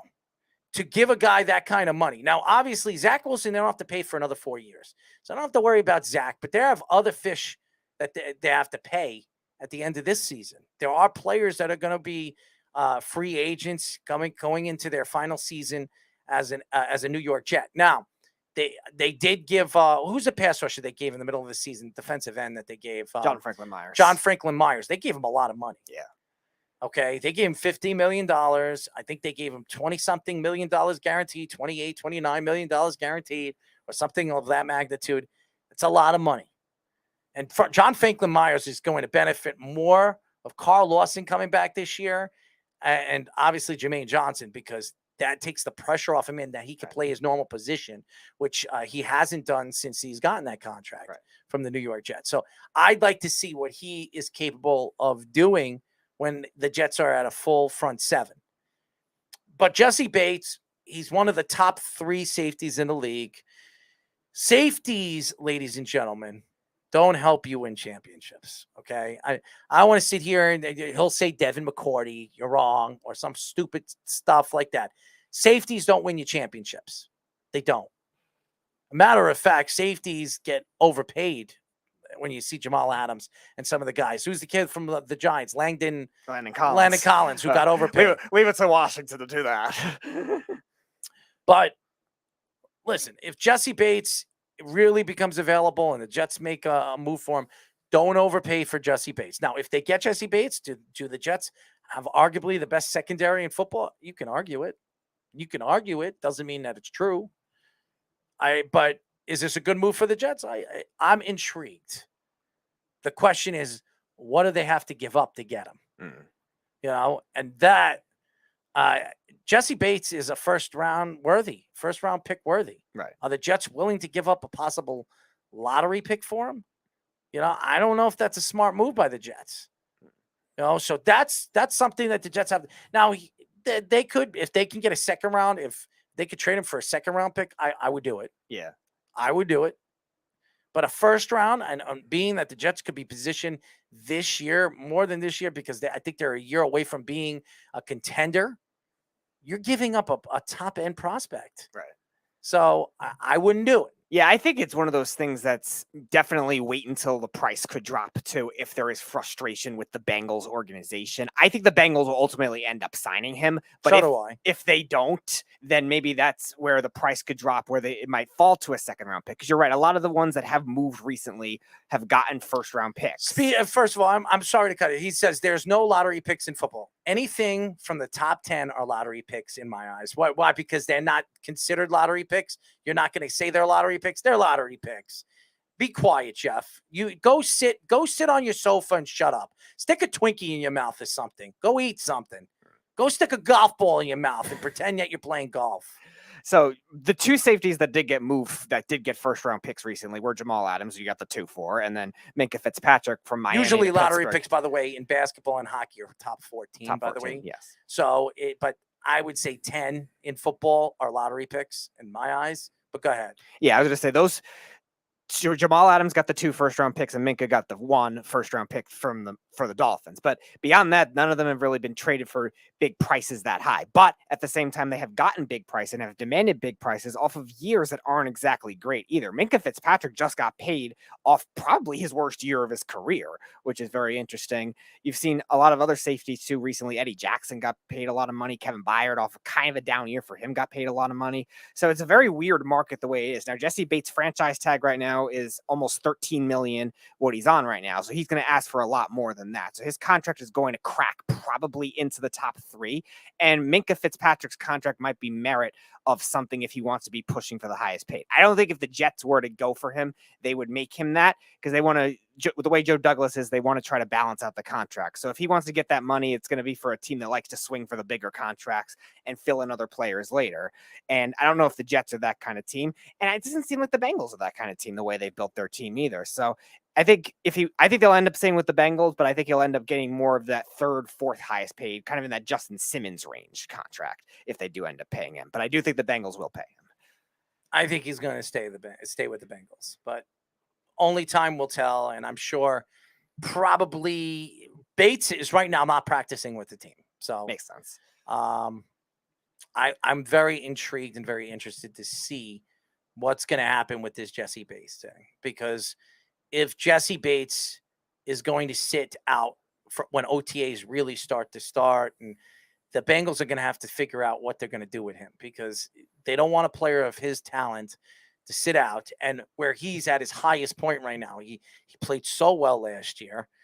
He helped his team go to the Super Bowl, and all of a sudden, he falls apart. They fall apart and they don't sign him. I think it's a big mistake for the Bengals. So what I think the Bengals need to do is, if you know you're not going to sign him, start shopping him and see what you can get for him. I also think the Bengals are at a point too where if they lose him, that secondary all of a sudden drops to not even just average, maybe below average if they don't have him there. They don't have a lot of great corners to begin with, probably outside of Mike Hilton. Von Bell is a good safety, but not elite.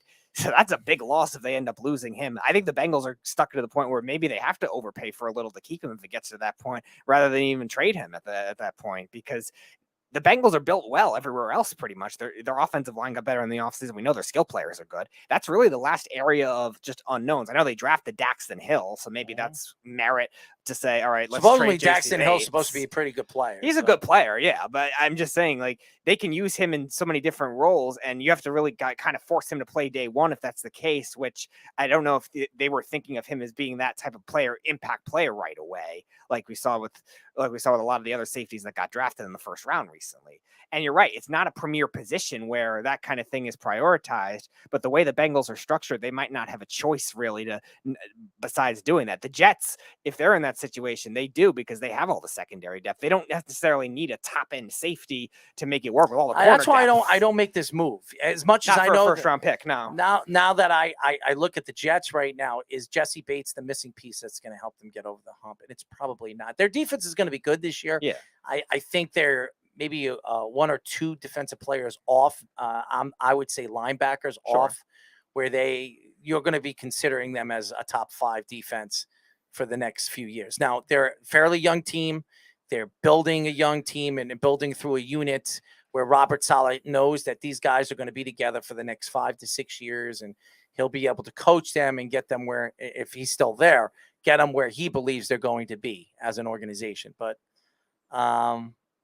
it's interesting to see this whole story break out. I don't think it's going to have legs. I think one way or another, I believe that the Bengals will figure this out. Yeah. I thought that Bengals had an agreement with them 4 years. Yeah, it seemed like it.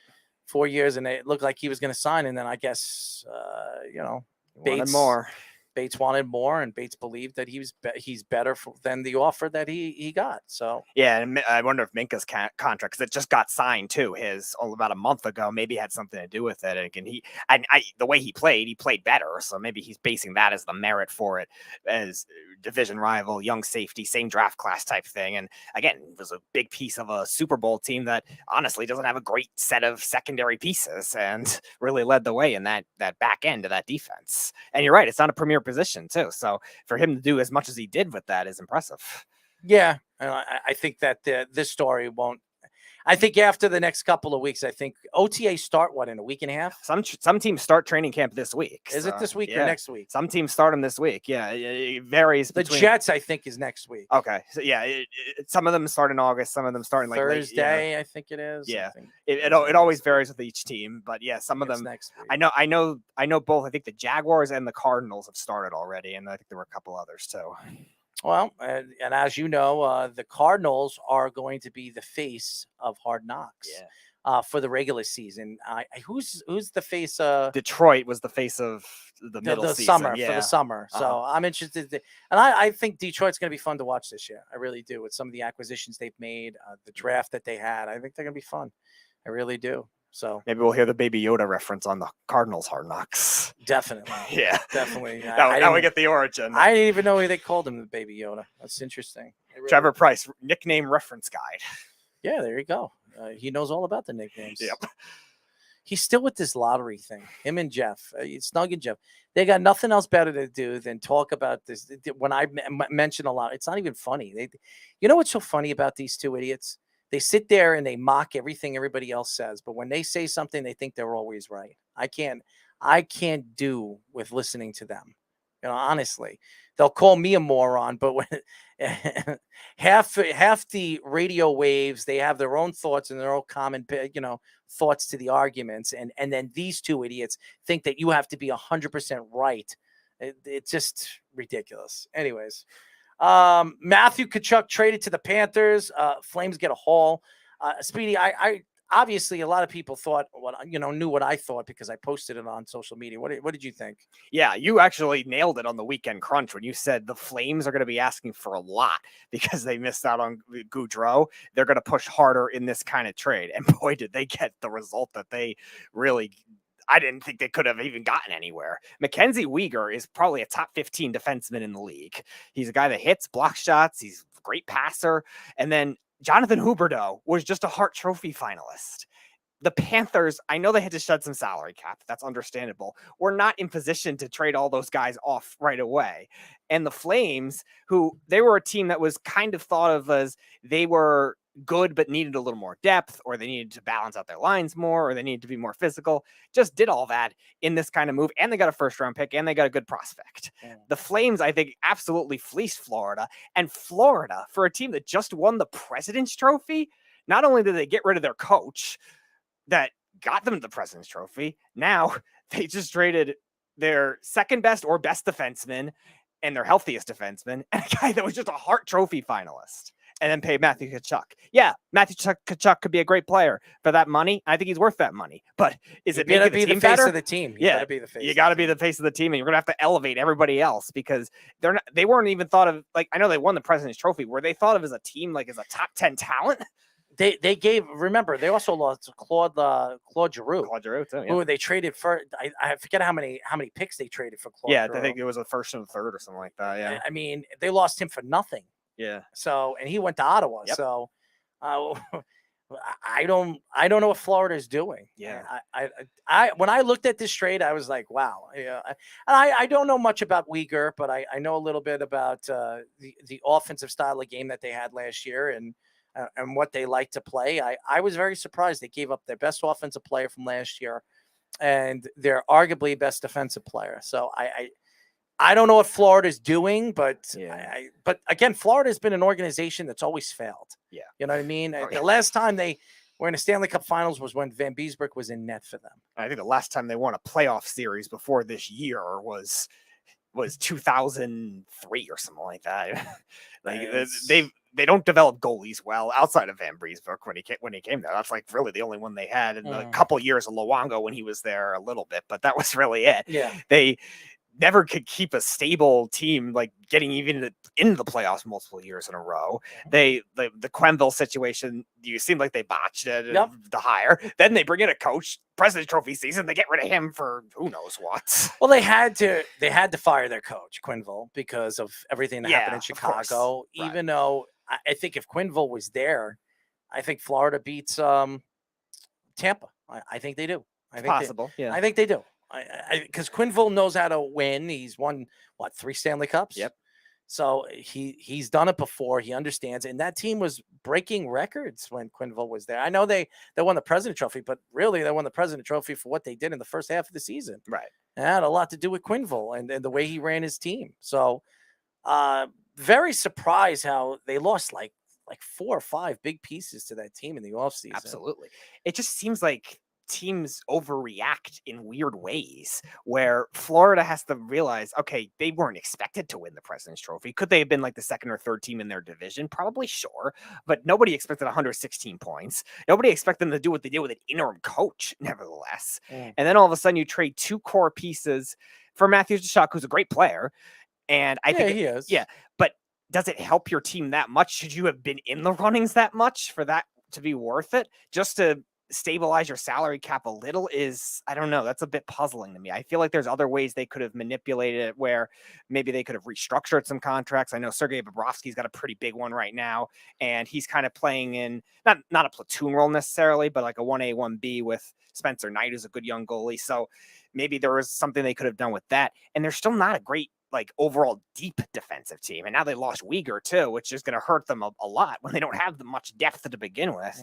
And they made some trades at the trade deadline too, and I think lost all those pieces too. So they just can't keep anybody, and then they just lose 2 core players to go along with it. They better hope Tkachuk elevates not only one line, but like everybody on that core top 6. Did you hear about that Mickey Mantle card?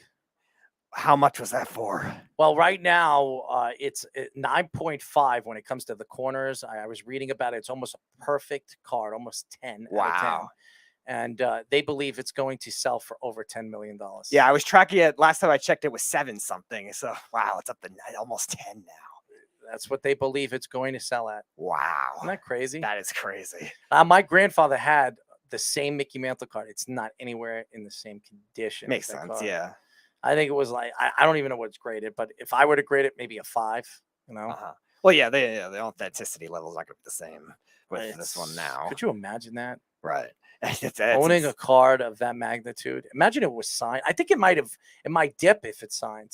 It's not worth as much. Oh yeah, because of the mint condition. Yeah, because it ruins the card. Yeah, I it's so weird when you hear that kind of thing with like the formality of if you open something or if you alter it, like it's something that should be bigger or should be smaller. You know what I would like to see? I'd like to see the Beeve kick the hell out of Jeff. You know what?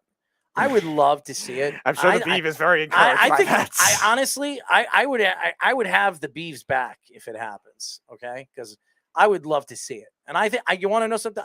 The Beeve is going to be so on board if that's the case. I would have his back. You know what I mean? Because I would love to see this guy just get his ass whipped. I really would. You're going to be the Beeves' personal trainer or boxing coach or whatever. I'll tell you what. It'll be a tag team. It'll be me and the Beeve versus Snug and Jeff. I'll see how quick that fight happens. Little chickens hide under their little tables. Snug will just hide in there. Little babies. Platter of cupcakes. Cry me a river, because I would love to see it. I would love it. You put any money on the line for that, I would love to get that happening. But anytime they want to they like to talk. They like to be the big bad wolf on these fees. They like to be big and bad, huh? Well, let them 2 idiots go against me and the Beeve. I guarantee a win. How's that sound? And I'll tell you what. And to make it even more funnier, the Beeve I'll make sure the Beeve wins it all. I won't even have to do anything.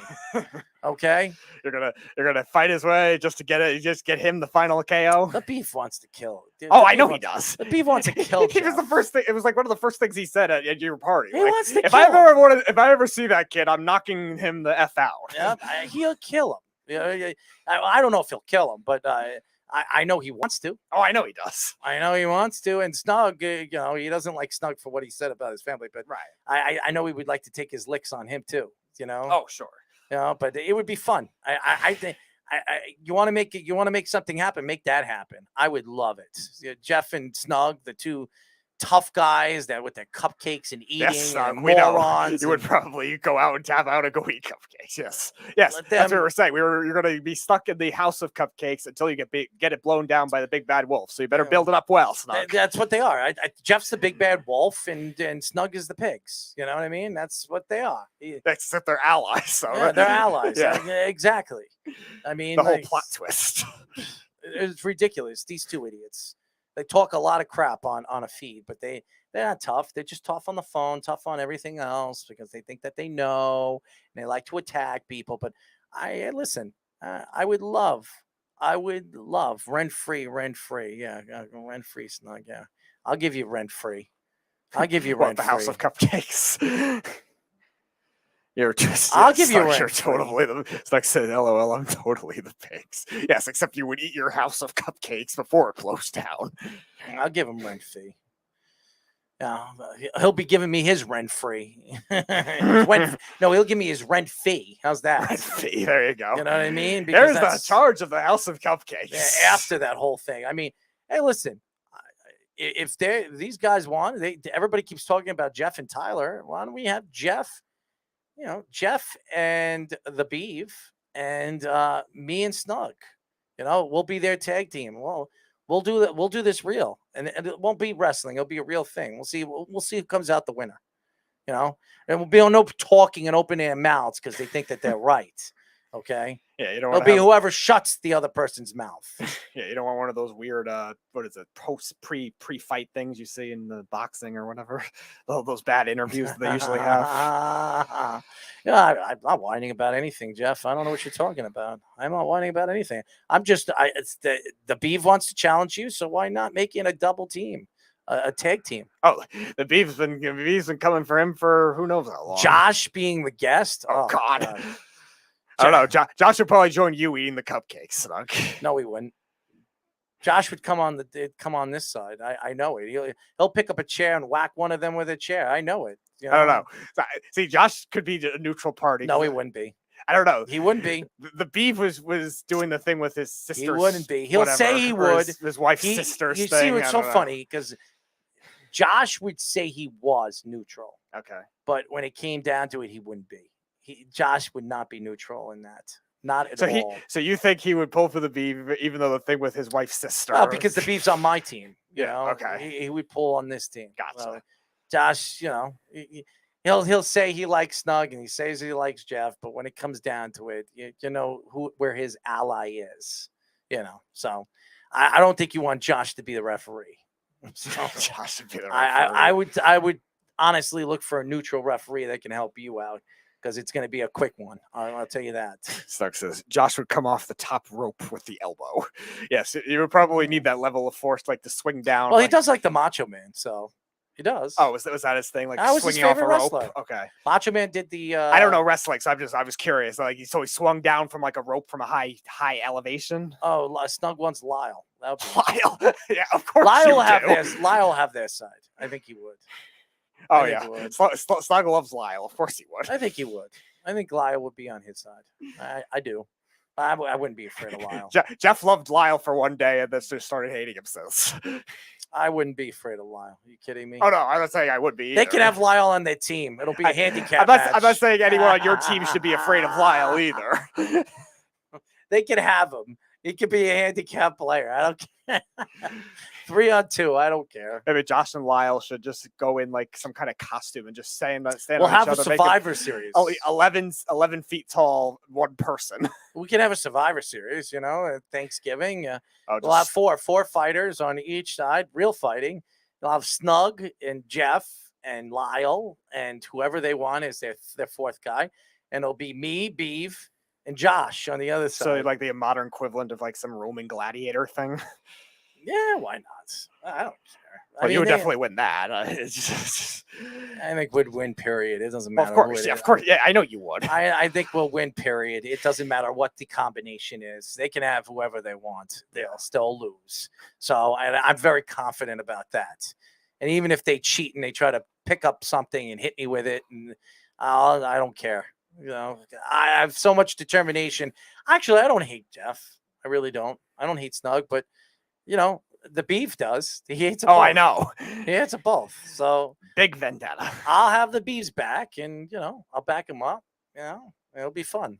Any day they want to do this, they can pick it. And I'm not Tyler, by the way. I have no problem. Snug says, I just got Chuck Norris. Well, you better hope he doesn't change his scoring. Old man like Chuck, are you kidding me? How old is he? Right, 70 years old? Hold on, Snug. You better hope he doesn't change his scoring, though, like he did when he was a dodgeball judge. Just remember that. How old is Chuck Norris, by the way? How old is Chuck Norris? That would be interesting. Chuck Norris. That's a good one. Chuck Norris. What is this like? What's that movie called? What's that movie called? Double Team or whatever the hell. He's with Jonathan Brandis or something like that. Sidekicks. Okay. He's 82 years old. Wow. No, I didn't even expect he was that old. 82 years old, Chuck Norris. I'll take that bet. what I got to do? Kick his legs out for him to fall apart? Damn, I would have never thought he was 82. Chuck Norris is 82 years old. Are you kidding me? Wow. He was born in March 10th, 1940. Okay. Damn. He's older than dirt. I always thought he was like his early 70s. I did not think he would have been 82. He's older than dirt. What the hell do I need Chuck Norris for? Sucks as Chuck Norris, Texas Ranger. You're gonna need him. You're gonna need to go at you're gonna need to go back in time, Chuck Norris, or something like that. Well, yeah, of course. I would. Then I'd be worried. Yeah, I was gonna say that's a whole different animal. I'd be worried if it was a young Chuck Norris. But yeah, it's not your best bet. Like I said, better hope that he pulls off his move in dodgeball and starts changing the vote in your favor. But if that's the case, we would have to start investigating you for paying Chuck him off. Norris, I'll get an old guy. I'll get a funny guy because he'll be talking crap. I'll get Cedric the Entertainer. Oh. A little bit younger and fatter. That would be funny. Yeah. Cedric the Entertainer. Stuck says that would be my what do they call that? Guest, partner or celebrity partner. Stuck says Chuck Norris doesn't have a bear skin rug. He just has a bear that wandered into his house, saw Chuck, and was afraid to leave. Jeff said, I see what he says. 15 minutes of Earl whining. This is must watch. I thought it said winning at first. I'm like, what? Yeah, well, I am winning. I'm winning in the arguments like I always do, and he's whining with his I don't know, his little bottle in his mouth because he's a little kid, child, talking. When somebody says something with Jeff, anything that doesn't, fit what he likes, anything that he doesn't like, he'll attack it till the end. But I'll sit here and when he says something, I don't even go back and talk about it. It's just like, it doesn't matter. Yeah. You know what I mean? I don't care. No, you don't. You know what I mean? I don't care what he says. But again, I'm not whining. I'm just telling you facts, and facts are facts. And that's all I'm going to say. No, Jeff, there will not be a lottery. We already made teams. Yeah, let's have a lottery. Unfortunately, Jeff, it won't be me and you on the same team. I'll be sure to, put the Stone Cold Steve Austin. What do they call that? The Stone Cold Stunner? I don't know wrestling. That is a Josh question. I'll call it the Rolo Stunner, okay? The Rolo, that's good. I like that. Rolo Stunner. It'll be done. You'll be done. How's that? The Rolo Stunner. No, presenting the Rolo Stunner. Yeah, I did win the NFL lottery, actually. And I'll be going at number 1, my friends. So, Snug, you are not going to want my dog. 41 years old next year. Snug, you are not going to want my dog on your team. He'll start humping somebody and lose. Oh, that would be good. Yeah, but he's not going to benefit. Jeff. He'll be humping Jeff. Jeff will be back there at the ropes. All of a sudden, he's grabbing Jeff's leg. That'll be our secret weapon. Yeah, except that he's going to be so random and not smart about it. You're not going to know. You're not going to be able to train him for that kind of thing. He's just not like that. He's just going to do it so randomly and just won't be worth it, Snug. It would be pretty Trust me. It would be funny for a little bit, but it would not be worth it for the incentive of the goal of what you're trying to pull off, Snug. Oh, well, again, Snug would pull off anything that has anything to do with food and cupcakes. That's about it. As far as Jeff is concerned, he'll do anything just to piss somebody off. That's what he does. That's what he's good at. But, my argument is I want to see the Beeve and Jeff go at it. So Jeff wants to challenge Tyler. Challenge the Beeve. Yep. Challenge the Beeve. I think the Beeve would do it. Obviously, he absolutely would. Stuck says, I don't know, because I don't know what I don't know how, when somebody says something, I don't know if that means he's going to do it, because I've seen people. I'll trust your judgment with the Beeve because I don't know. I don't know. I don't know if he's going to live up to what he says he's going to live up to. I mean, I'll trust your judgment with the Beeve. You've known him for a while, so I do, but I don't know. I don't know him like that. Like if somebody says, like, if you told me and you're telling me I'll get you, I'll fight you, blah blah blah blah, or just whatever, slap box you or anything, I'll do it. I have no problems doing it. I'll take the challenge. Whatever happens. I just don't know if the Beeve's like that. Stark says the Beeve would love to be humped by Speedy's dog. First time anything has ever been interested in him. Well, that would be the case if he tried some kind of fighting. The Beeve had a girlfriend, believe it or not. He did. The Beeve had a girlfriend before he met me. He had a girlfriend. He was with her for a significant amount of time, and obviously he's no longer with her, and he's been single for quite a few years. But he's a good guy, the Beeve. He really is. I know a lot of people like to make fun, and yes, his takes are interesting. Oh yeah, believe me, we'll never let anybody's takes. I mean, when I listen to sports radio every day, or not, I don't listen to it every day anymore, but when I listen to sports radio when I get a chance to, there are takes that you just listen to and you're like, you shake your head. I can't believe you just said that.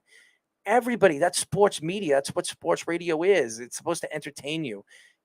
Right or wrong, it's a curveball. So what does it matter what you say? And as far as some people just love attention. Well, I think because I called the NFL draft the top 10 a lottery, because maybe there's no lottery draft like the NHL and the NBA do. You look at the top 10. I'm not the first person to say that. I've heard many analysts say that the top 10 in the NFL is a lottery. It's a lottery pick. That's the NFL lottery. Even though, it's not about winning. You're lost, and whoever has the worst record has the top draft pick. But after week 8, everybody's trying to lose because they want to win the lottery. That's the whole point of it. But you see, Jeff wants to make it more than what it is. Well, yeah, it's not going to be that from a technical or systematic standpoint. But yeah, it doesn't mean the value of the pick can't be similar. Again, it doesn't really matter, but that's Jeff for you. He likes to throw the ball, and hopefully it hits the catcher, but most of the time it doesn't. So, yeah. Snug says, I want to challenge Kenny to a weed-off/munchie What is eating going contest. on with Kenny? I haven't heard from Kenny in a long time. I haven't heard from Kenny since he asked us to do his 20-minute show that lasted 40 minutes. And have you checked out if he's still doing that show? I don't even remember what it's called. I wouldn't even know at that point. But he had him and that woman from Wisconsin or whatever. It was supposed to be a 20-minute thing, and we were on for almost an hour. What was his show called? I don't even remember now. I wonder if he ever does call again, we'll get all these answers. We need to know what is going on in the secret life of Kenny. I know Slug wants to know. I don't know if he even has Facebook anymore. I don't even know he's never friends with him on Facebook anyway, so I wouldn't know. Stuck says you have to bring Kenny in studio. Yes, we are waiting for that for his 4-year overdue. I hope he's still alive. Well, yes, there's also that possibility. But he does owe us a turkey dinner from 4 years ago, Kenny. So, yeah, he has to come into the studio at some point with our Thanksgiving meal that he promised us in 2018. Stuck says Kenny happy smoke show. Yeah, he's a smoke show of invisibility until he actually shows up with our turkey dinner. So from 2018, and we weren't even supposed to be the only ones getting it. It was supposed to be other shows too, but nope, not anymore. I'm still trying to look for him to see if he actually still follows us. He doesn't follow me, but I don't know if he has Facebook anymore. I think Kenny just went full off the grid. Yeah, I think he has. Maybe Snug, maybe you could go figure it out. Maybe he's living in some woodland hut somewhere. Kenny Rayner, here it is. Oh, you found him. Kenny Rayner. What is going on in the life of Kenny Rayner? Let's see if he's posted anything recently. All right. So let's figure out what 2-year-old sports take. September 14th, 2021. Okay. Ken TV. Ken TV. Mm-hmm. So was that Does he actually have a video post of a show, or No. just says Ken TV, or listen to Ken TV? But he hasn't posted anything for almost a year. So that's September 14th, 21. That's 10 I hope months. he's alive, man. Yes, that is the one thing we will never know, because we think he's either on an alias now or completely missing, or again off the grid completely. Snug says, call Kenny live on the show. Yes, Snug, I'm sure that is the dream for you. Is the B? Do you want to try to call him? Let me see if I have his number. Yeah, see if you have his number. You can see if it make it work. Snug says, is the Beef planning to fight Kenny too? I don't know if he has any vendetta specifically with Kenny, because I don't know when they would have been on the phone at the same time, because it's only just recently we started doing the 2 phone thing. So I don't know if he's ever even been in contact with them. I don't know if this is his number. I don't know if this is the Kenny. You know? It says Kenny. Kenny. I don't know. I don't want to take a chance and just call it. Okay. Kenny is in prison with Miami Heat. Money on their books. Miami Heat. There's a real blast. Whatever happened to him too, man? Oh my God. All right. I had some kind of argument with him about the Dolphins in 2018 after they beat the Patriots on that miracle, and he said they were going to be a playoff team, and I said they were going to lose their last 3 games. That was the last time I remember hearing from him. The last funny thing I ever heard from him, he was on a cruise ship. Yes, I remember that too. That was the 3rd and long from like a while ago. I got to find that show, because he called up the show and he was so messed up. Oh, yeah. I think I was there. It was one of our 3rd and longs from like the summer of like 2018 or something like that. I vaguely remember that. Yeah, but yeah. Oh, Kenny. Oh, he's coming? Oh, no, Kenny. Oh. He did answer. He says, good. I got to ask Kenny if he would. You know what I'm going to do? We want you to come on as a guest. We want you to come on as a guest. Snug says he was always drunk. It was great. Next. Yeah, I wouldn't rule that out either. Oh, the Kenny return. The Kenny return to our airwaves. Yes. Snug says, Kenny, we love you and miss you. Oh, now the real question. Well, wait. We will. I will reach out to Kenny, and I will get Kenny to come. The great mystery of will you actually show up? Now, the real question is, how many 2-year-old sports takes will he come on with, or will he actually be current this time? The last time he was on, he was talking about Eli Manning, who retired a year before that. So. And something with the Yankees too, like a player they had that they traded or something, and he wasn't on the team anymore at that time. People miss you. Snug says, OMG, the Kenny return will be the most popular show ever. Wow. Yes, I'm sure it'll be your favorite thing ever, Snug. Yeah, well, he's writing to me, so there is hope. He is not completely off the grid. When he gets back to me. I mean, hopefully he's not going to call up smoking, Oh, well, you're. He said, "Yeah." You have way too high of expectations for that. He said, "You're okay." So we'll do it. Says Kenny thinks CC Sabathio's ready for a big year. Yeah, pretty much at this point. Why not? I'll reach out. That's what I told him. All right, so there is hope that he is not living in some random underground hut or some like random cave that is frozen over. No, it's funny. Amy Day, but Monday. Any day but Monday. He said Amy Day, but all right. Well, good to know where your grammatical skills are at, but we didn't have much expectations for that anyway. Snug says, ha ha ha, I hope he smokes a couple of different things. I hope not. Yeah, maybe the 2 years, since the last time we talked to him, he's developed 6 more kinds of wax. Interesting. Tuesday is good. So we're going to get Kenny on next Tuesday. Kenny return on Tuesday. We will get the Kenny return next Tuesday for all you fans out there. No, not in studio. If he comes, he has to come with that turkey dinner. I will get him on the video chat. I will have Speedy write to him and reach to him on a video chat. Yes.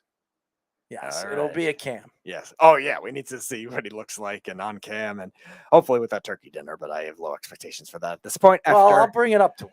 Oh, well, yeah, of course we got to bring it up to him. It's been almost 4 years. 2018, he was supposed to come with not like a whole Thanksgiving meal. Not the case. And and what was it? A painting too? Yep. Yeah. He owes me a painting. That's right. I knew there was something else too.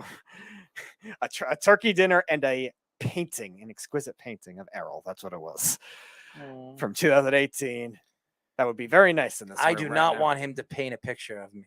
Okay, I don't know if it was of you specifically, but it was something you wanted, a painting of something that you wanted.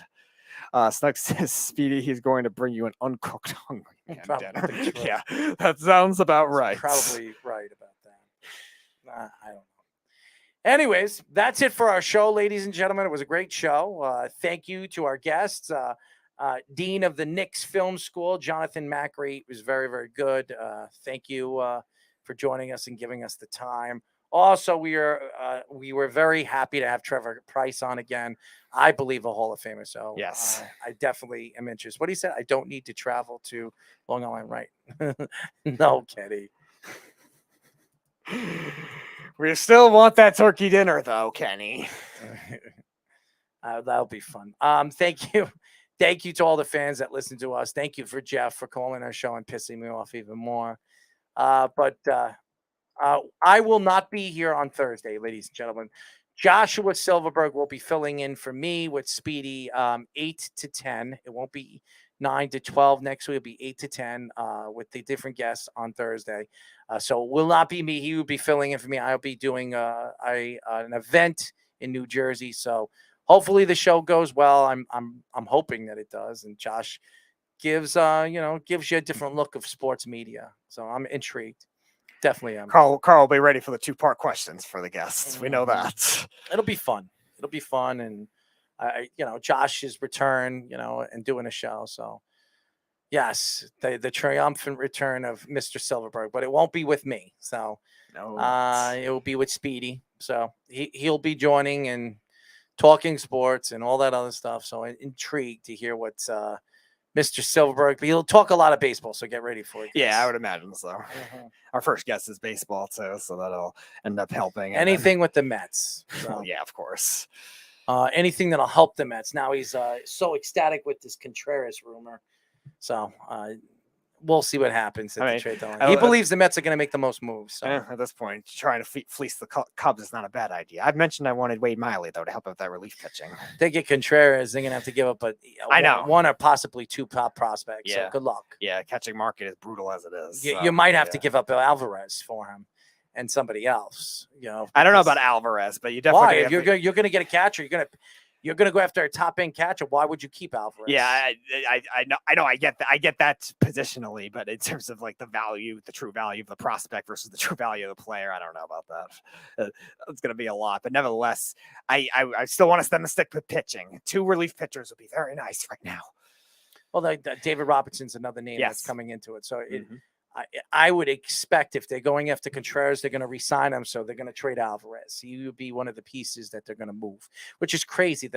All these trades, Alvarez's name has been the lead team. So, the lead player that they're going to trade, which I don't understand why. But it's like we were saying with the safeties. The catchers are very fluky. They're not exactly. I mean, it's a little more of a premier position because it helps the pitcher and they need to call the game and stuff. But in terms of like how many good catchers there are really in baseball, there's not a lot of them, and they get hurt a lot, and it's so fluky the way it is. So I don't know if I want to give up somebody like Alvarez for that kind of thing. I know Contreras has been he's a very unique type of player, but still, I don't know. That seems a little bit much. Again, thank you to all the fans. I will be back next week. Listen to the Weekend Crunch on Saturday. It's going to be a great one. And enjoy, Josh. I might call up when I'm driving. Oh, I love a good surprise call. I might call up, so it might be something or maybe a video. We'll see. But all right, I'm interested and intrigued to see what Josh has up his sleeve. So definitely stay tuned. Again, I will be back the week after. That's it. Good night. You're listening to the Worldwide Sports Radio Network. Hi, this is Terry Crews, actor, former football player, game show host,